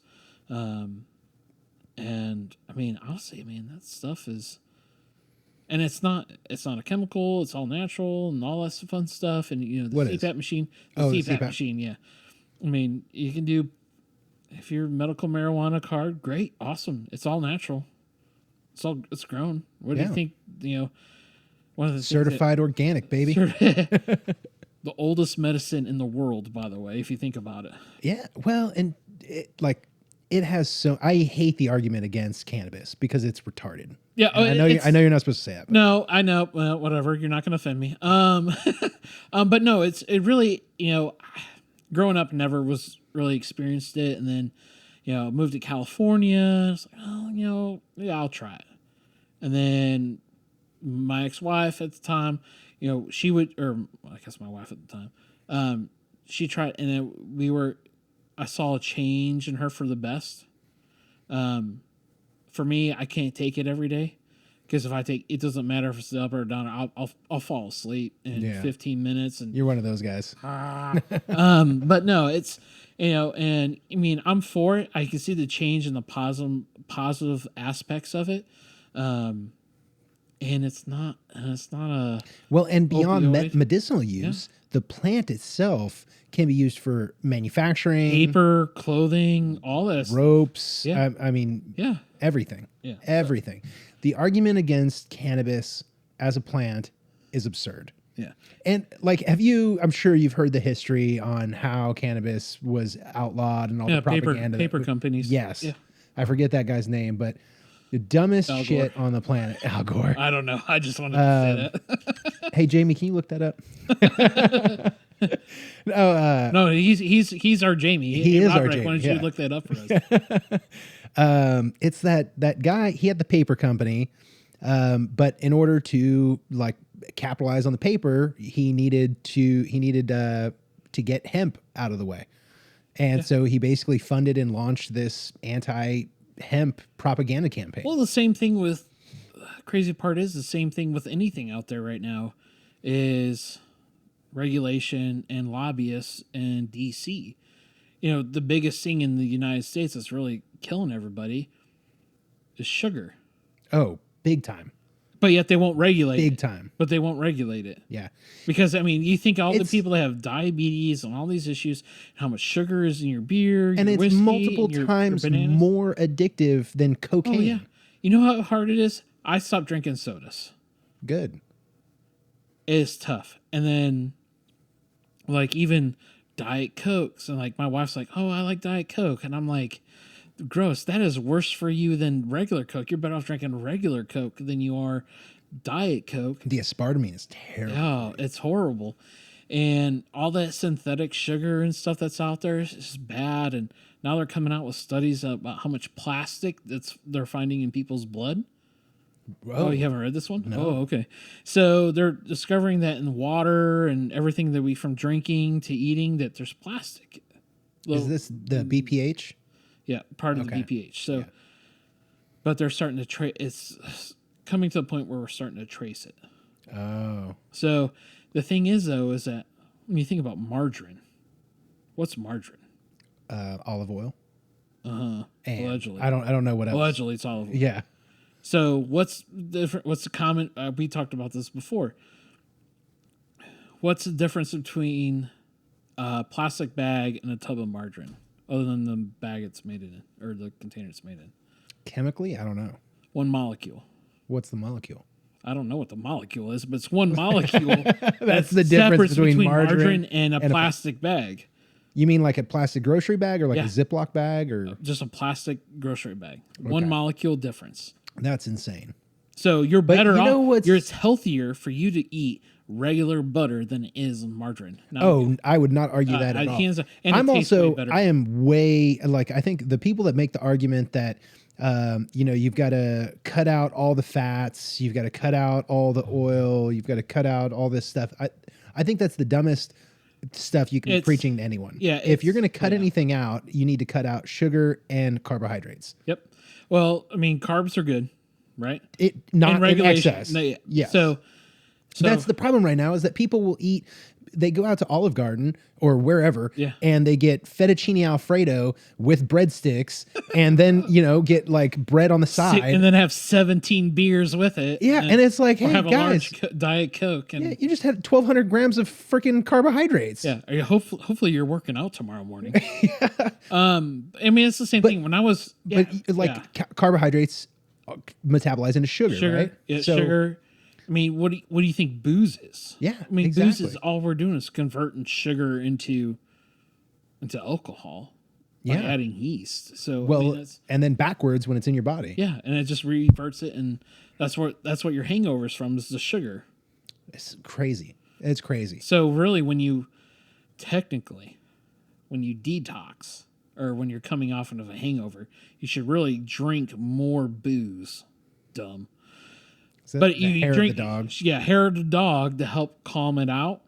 But why not? Why not just consume something else with sugar? Because you're dehydrated in the sugar, so you're better off like a Gatorade or another beer to help that. It has to have some type of alcohol content to it to really amp it up. Listen, I just had a wonderful pre-birthday weekend with my wife, and I'm not gonna lie, I did go overboard on it. Regretted it the entire next day, but it was a wonderful time. But yeah, and I was like, and I know I didn't want to, and I couldn't stomach it to drink a beer, but I was just like, no, fine, I'll just suffer through it. So I just suffered through it, but and those things, and I have special cocktail remedies to help out a hangover and stuff, but I didn't have any of that stuff at my house, so I was like, well, I have to just suffer. Yeah. I'm the kind where if I'm hungover, I don't even want to think about the idea of drinking. That's why when alcohol I again. tell you like, oh, I have a hangover, I'm like, here's this, drink this. I'm not going to tell you what's in it, but it'll make you feel better. Yeah. Speaking, I just remembered this. Remember when I connected you with Paul Ambrose from the barbershop? Yeah. I was over there the other day, and he had mentioned again that he needs to connect with you on some whiskey stuff. Yeah. And man, he's got some cool ideas, some things that he wants to do at the barbershop with, whiskey and a few. I'm not going to spoil it by saying it. but- It's cool because I was reading up with the new Oklahoma. Oklahoma has so many permits. It makes, but I'm trying to read up on them, and part of my job is trying to read up on them and stay current with them. I can sell cocktails to go. I can sell our club special that we have at Carson Creek to go now. Is it possible to do tastings or to rather allow people to consume alcohol on your premises without having a liquor license if they don't or aren't paying for it at all? No. So if they're consuming alcohol, you have to have the best way, because it's called there's an acronym for it, but whatever the acronym is, cover your ass. CYA. CYA. Okay. Oklahoma has a permit that you can get complimentary consumption beverages. Oh, okay. That's what he needs. Is a permit that you can get. That's what he So I have a barber that I go to in Stillwater. He has that permit, Okay. and he has beer and whiskey, and I bet these guys have it because they I'm do sure have if beer they- there. If they have the permit, and it's complimentary, it's included in your thing. Now I have at Karsten, I have a consumption mixed beverage permit, but I can't give, like, if I want to give a complimentary beverage to somebody, I can't. It's illegal for me Because you have a liquor license? because I have a liquor license of a mixed beverage permit for sale. Gotcha. So when I do give a member a guest, I have to charge myself for it. Okay. So there has to be a tab for each drink that's poured. For me, it does. For him, no. For the business, there does. For my business, it does. For his, no.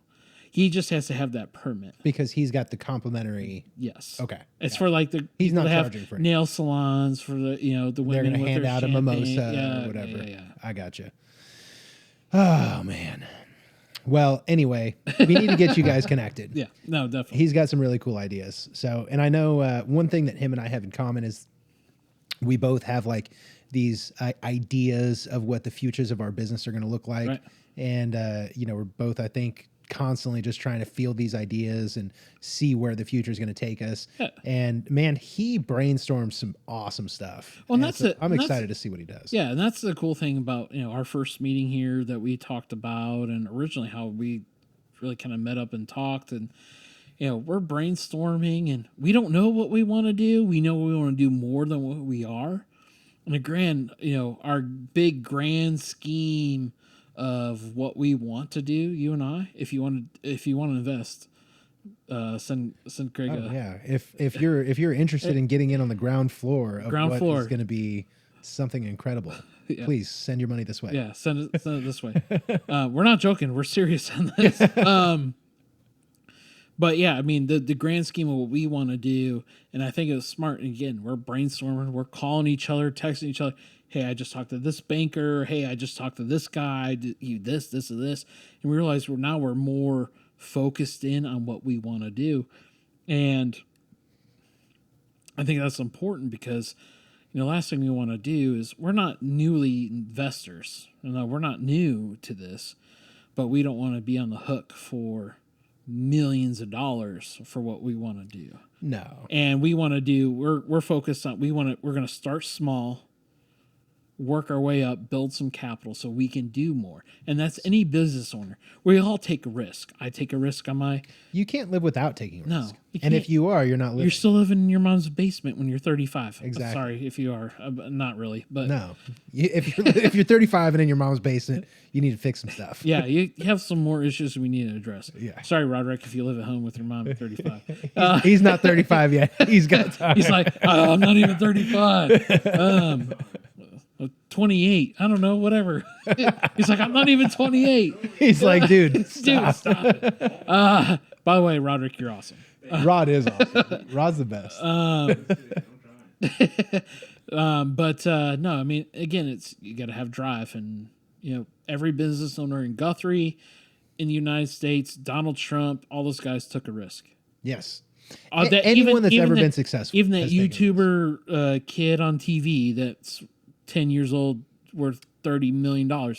Well, he didn't take the risk. His parents took a risk. You have to put yourselves out there, take a risk.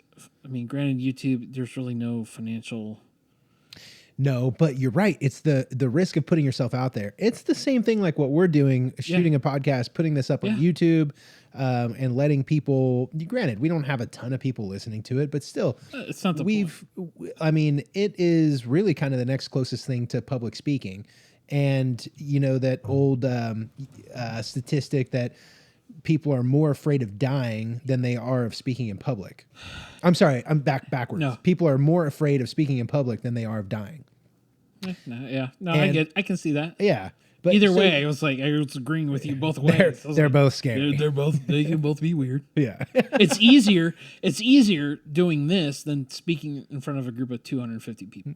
I've done it before. I would think so. Because you only have cameras. I'm not looking at. I mean, this is a guy coming from The Price is Right. You're from the guy. You're from the production side and being on TV and doing all this stuff. So we're kind of comfortable doing this, and we know each other pretty well, and have a good relationship. So it's easier. Yeah, and really at the end of the day, it's supposed to be a conversation. Yeah, we're just and then it just happens to be that people watch the conversation, which is kind of the beauty in it. Mm-hmm. And I recently did a class for my company on public speaking, and that was interesting because there were 12 other people in the room, but it was wild, kind of getting up and sharing my story, which is very intimate, like it's my personal story, to these people that I don't know, and it's a little like nerve wracking opening up and saying those things. And like this, it's different. I could say it now and it is what it is. Yeah, we can edit it out if it's too weird, but it's Well, yeah, and I'm not a big believer in editing out. I think that, you need to be live to live. Yeah. You need to be live to live. Hashtag, he owns that now. But like when you're in front of people and their eyeballs are on you and you're telling your story, it's scary. But I think that is what people want to hear. Like people never want to hear the story of the guy that had everything handed to him, or Right.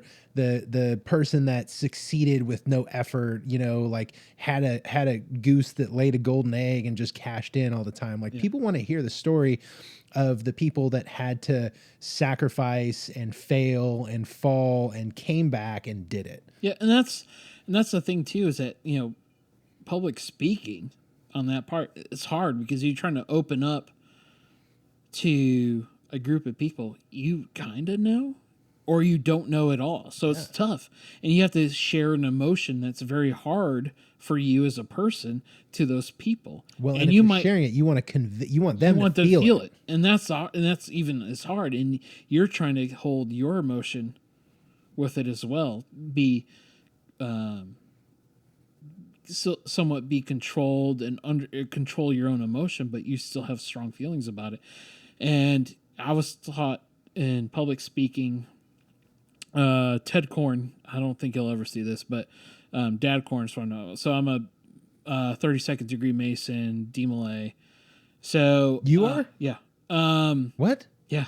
How did I not know this? Oh yeah, I never told you this. So I'm What? Yeah. So Shriner, I haven't been through there yet, but I'm trying to demit from Ohio and come down here. But in DMLAs, they teach a lot of public speaking. So this is why I'm really for like Rainbow Girls and all that stuff, which is for girls, and DMLAs is for boys. And the Masonic body is very whole. A lot of people, there's a lot of superstition behind it. Yeah, there's some weird stuff that happened a long time ago, but the foundation is strong and good. And the world's oldest and largest fraternity, by the way, the Masonic body. So with that, DMLA's taught a lot of public speaking, and one of the dad advisors, told me Dad Korn is what we called him, or I called him Dad Green Corn. No one gets that joke other than people that know him. He told me people only remember two parts of the speech: the beginning and the end. That's all you have to do. Nail those two. Nail those two, and then the middle, no one remembers the middle. I'll have to remember that. Just think about it. Yeah. Think about it. When you're in a big hour speech, You don't remember the whole thing. you remember the first maybe 4 minutes. How did and then they you open? And then how is the end? Yeah. And then the mess doesn't matter. Yeah. That, you know what? That will actually make me feel more comfortable speaking in public. So if the whole You need to middle nail the part's all- opening.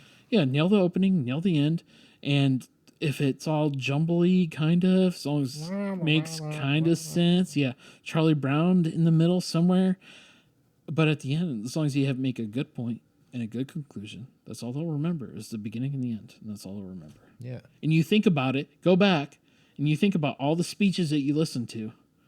What do you pull back? I remember the beginning and the end.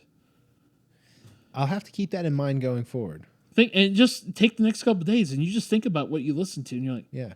that was an hour speech. And I got, hello, my name is blah, blah, blah, blah. Don't remember the middle, and I remember the conclusion. I mean, I see that. I also think like when I listen to something, I try and practice active listening. Mm-hmm. And it's a lot harder than it sounds. It's very hard. But in doing so, like the habit that I've picked up is when I am doing that, I say whatever I'm hearing, I say in my head. And that kind of just helps. It helps me focus on what it is that I'm hearing.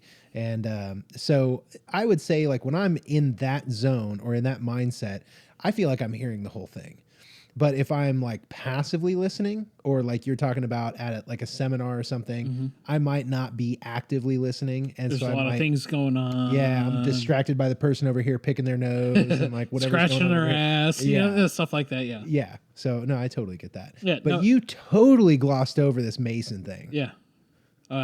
Not too many people in Oklahoma know that. Yeah. So, Go ahead. Dive in. Ask away. well, no, I'm curious because we have one of the largest temples in the country here Yes. in Guthrie. Yes. And I did not know that until I moved here. Really? Yes. That's incredible. Yes. You know, Tim, I don't know his last name, but Tim, he's the groundskeeper for the temple.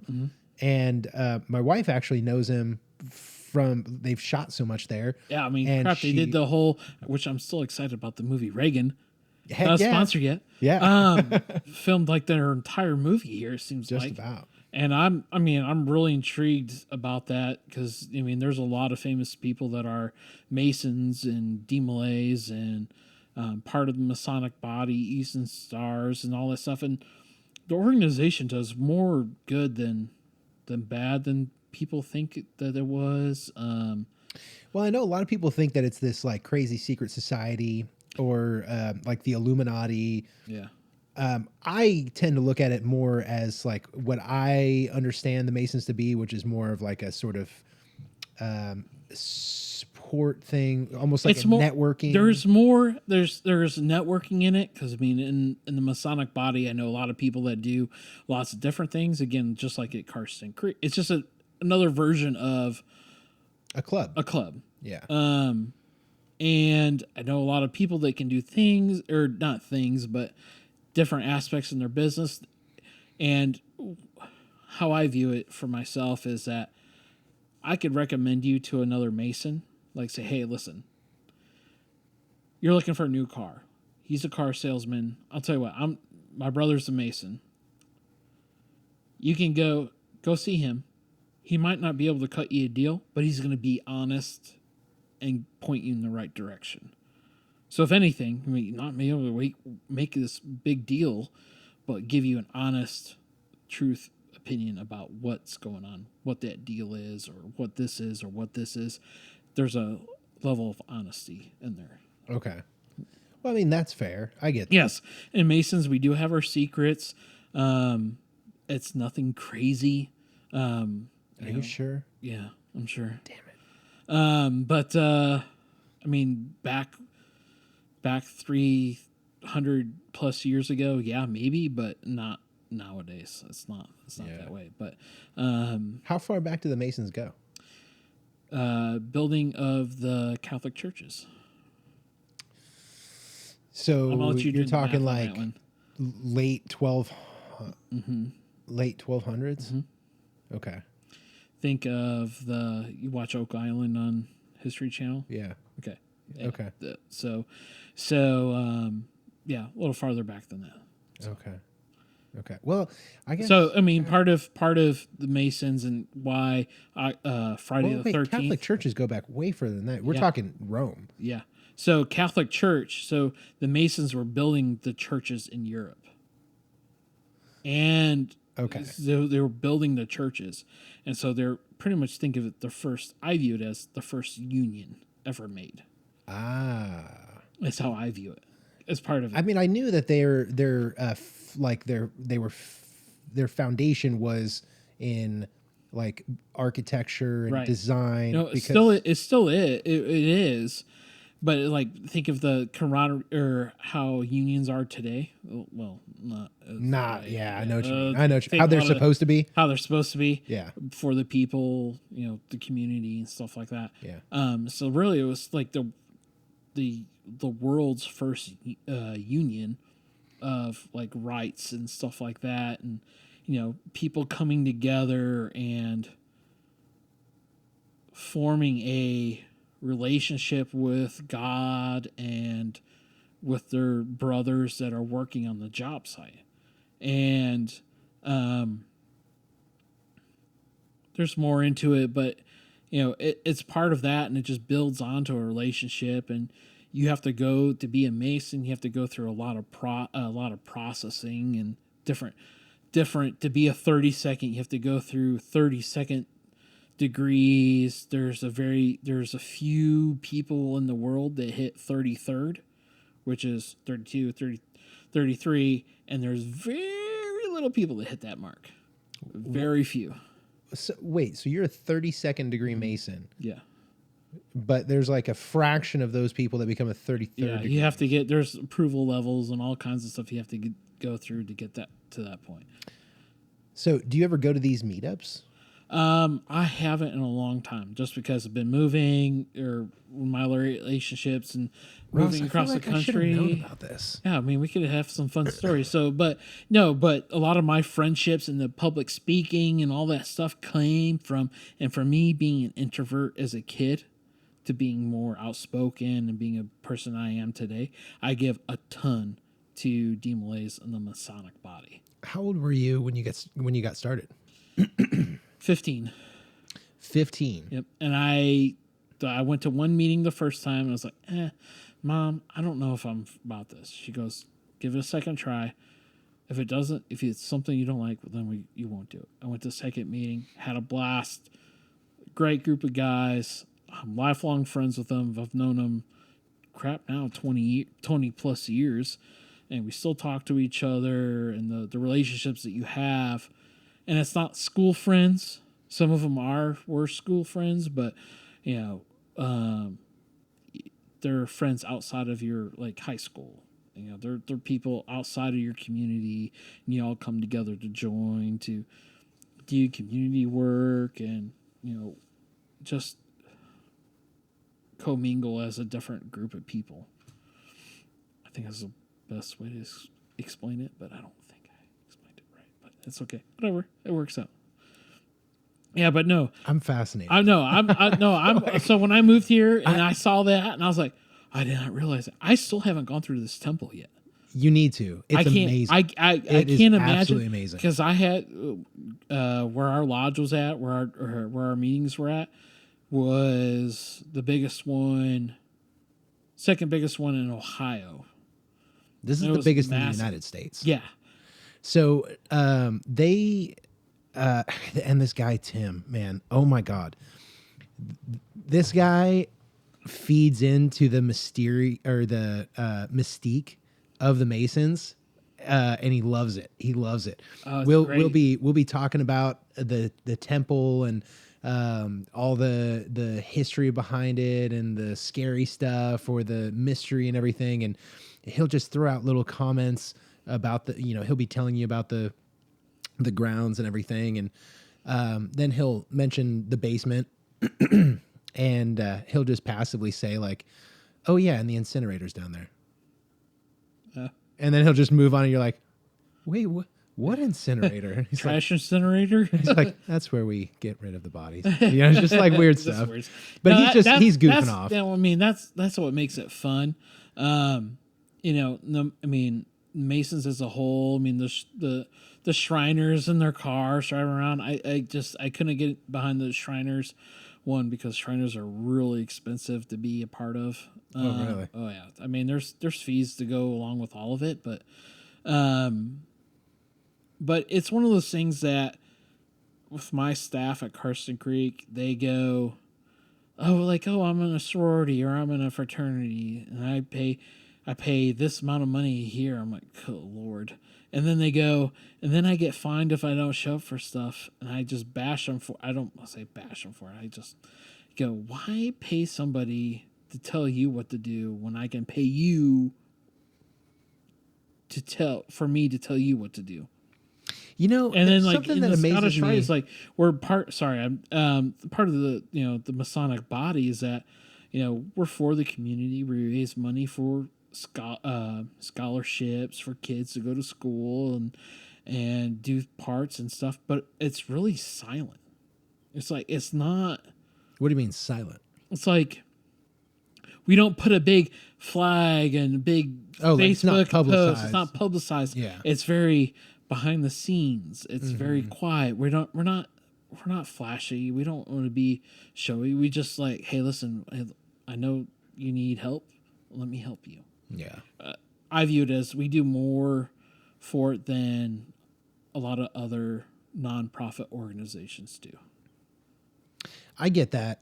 And I think when you look at the Masons from the standpoint of for like young men or even professionals operating a business, the ability to like integrate into a network of other like-minded men where you can have discussions and like network. Maybe I'm in real estate and let's just say you as working at Carson Creek, we can intermingle our networks. I can help you, you can help me. I mean, it's mutually beneficial, but I don't understand these kids or people that are in things like sororities or fraternities where like you're saying you have to pay like fees to be a part of that. And then you're getting fined if you don't show up to an event. But it's like, I'm sure there are fraternities out there that are like really beneficial for you, Right. like in your collegiate career, so to speak. But for these fraternities where it's like, Kappa Phi Gamma, like pound alcohol every hour of every day, it's like, why the fuck would I pay you anything to be a part of that? Yeah, that's the thing that I don't understand. Granted, I've never been a part of that organization or part of those. I don't get it. I don't understand it. For me as a business person, it cuts into my staffing, who I hire, how many people I hire, blah, blah, blah, blah, blah. And for Masons, the Masonic body, there's something homey about it. And Is it the like-mindedness? I think so. Yeah. I think so. Granted, I was like the youngest person in my lodge when I joined, and everyone was like 40 years older than me. Sorry, I flashback, and I can't tell you about it. So, we have our secrets, but they're good things. It's nothing bad. Everything that everybody talks about and BS's with, and like, oh no, they're all about no. Listen, if you look at the Declaration of Independence, I think it's 13 people on that. Yeah. Are Masons. Yeah. So I love watching History Channel pull all that stuff up and tell it. I love all that stuff, and call me a nerd or weird, but the National Treasure with Nicolas Cage. I love those movies. Oh man, I'll tell you what. Love them. There are a lot of stuff that I think is true, part of the history of the Masonic body is true, and I have a sad but positive. I don't know, sad. I don't know. Anyways, but so I had a brother of mine, and we call each other brothers because that's what we are. Advisors and DMLAs are dads, and cars are brothers. So, so I had a brother of mine, who's inspired to be a film director because you were in film, and he was inspired to tell the story. When he graduated college, was inspired to tell the story of and do a movie of Jacques Desmoulins. So it's part of Desmoulins Society. And if you read up on him, you can pull it up and read about I don't him. know anything about Yeah, Desmoulins. so what he did, and he sacrificed his life to protect his brothers, pretty much, just to sum it up. Okay. To kind of take a story that's this big to kind of down to this big. And so, but he tragically, someone shot him in the head when they were getting ready to produce it. So, Oh, well, that's sad. it wasn't when he was producing it was his ex-wife that did it. So, That executed him? yeah, opened up the door God. and shot him right in the face. Wow.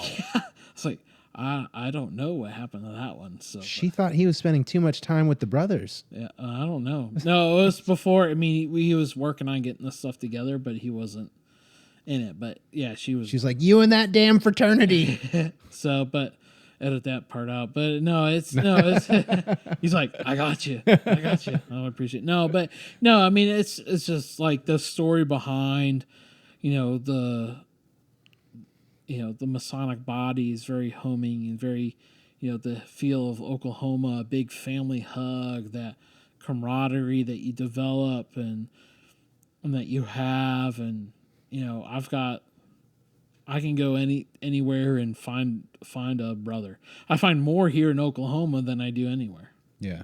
So Man, I'm just I'm even surprised in I didn't know. In San Francisco, I found a ton of them in San Francisco, and that's the most left city that you can be on the planet of the earth. And Yeah. I found them there. Wow. And they have I just had no idea. They have a beautiful place there. But yeah, no, it's interesting. I mean, I love it. And I mean, if you guys are interested in it, once I commit here, I'll bring you in if you're interested. We'll call Tim right now and go for a field trip. Here's the thing: is that you have to be asked. You can't be asked in. You can't ask in. Someone has to ask you in. Oh, we can go tour the temple. I need to go tour the Let's temple. do it. No, it's beautiful in there. One of the things that amazes me is of course, marble floors everywhere, but the woodwork in there is incredible. Like it's detailed, and you can tell it's solid wood, carved. I mean, it's like a work of art. The whole place. There's a painting of George Washington in his Masonic regalia.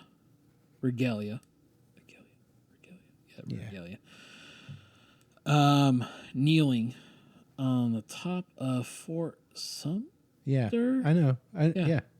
Yeah, that's just absolutely gorgeous. And I've never seen it. I keep hearing about it. I've seen photos of it. You can Google it. I know. I've seen the Google photo. Oh, but you've never seen the actual. I've never seen it. Neither have I. Yeah. But I know what you're talking about. And that's part of. I mean, the U.S. is pretty much founded on base of the Masonic views. Speaking of the founding, because people view it like, oh, it's religious. I'm like, no, because in Masonic body, it's like I have brothers that are Jews and everything else, and we pray next to each other. Mm-hmm. All we ask is that you believe in something bigger than yourself. Yeah. So architect of the universe, yes, so to speak. And anything outside of, we just ask you to believe in something more. And I mean, I've brothers that are friends that are lifelong friends that we all view. Our religious beliefs are different, but we still believe that there's something more than us. Yeah. We're gonna have to dive some more into that sometime, man. Okay. But I got some weird stories, funny stories. We're gonna have to do a deep dive. Yeah.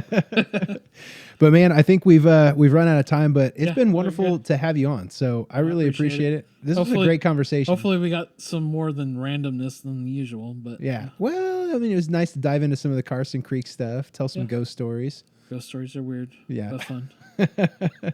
We'll have to come on again. I was glad we actually decided to break out a couple beers because that loosened it up a little bit. It helps it out a little bit. Yeah, it's a motor going. Lubes up the conversation. Yeah.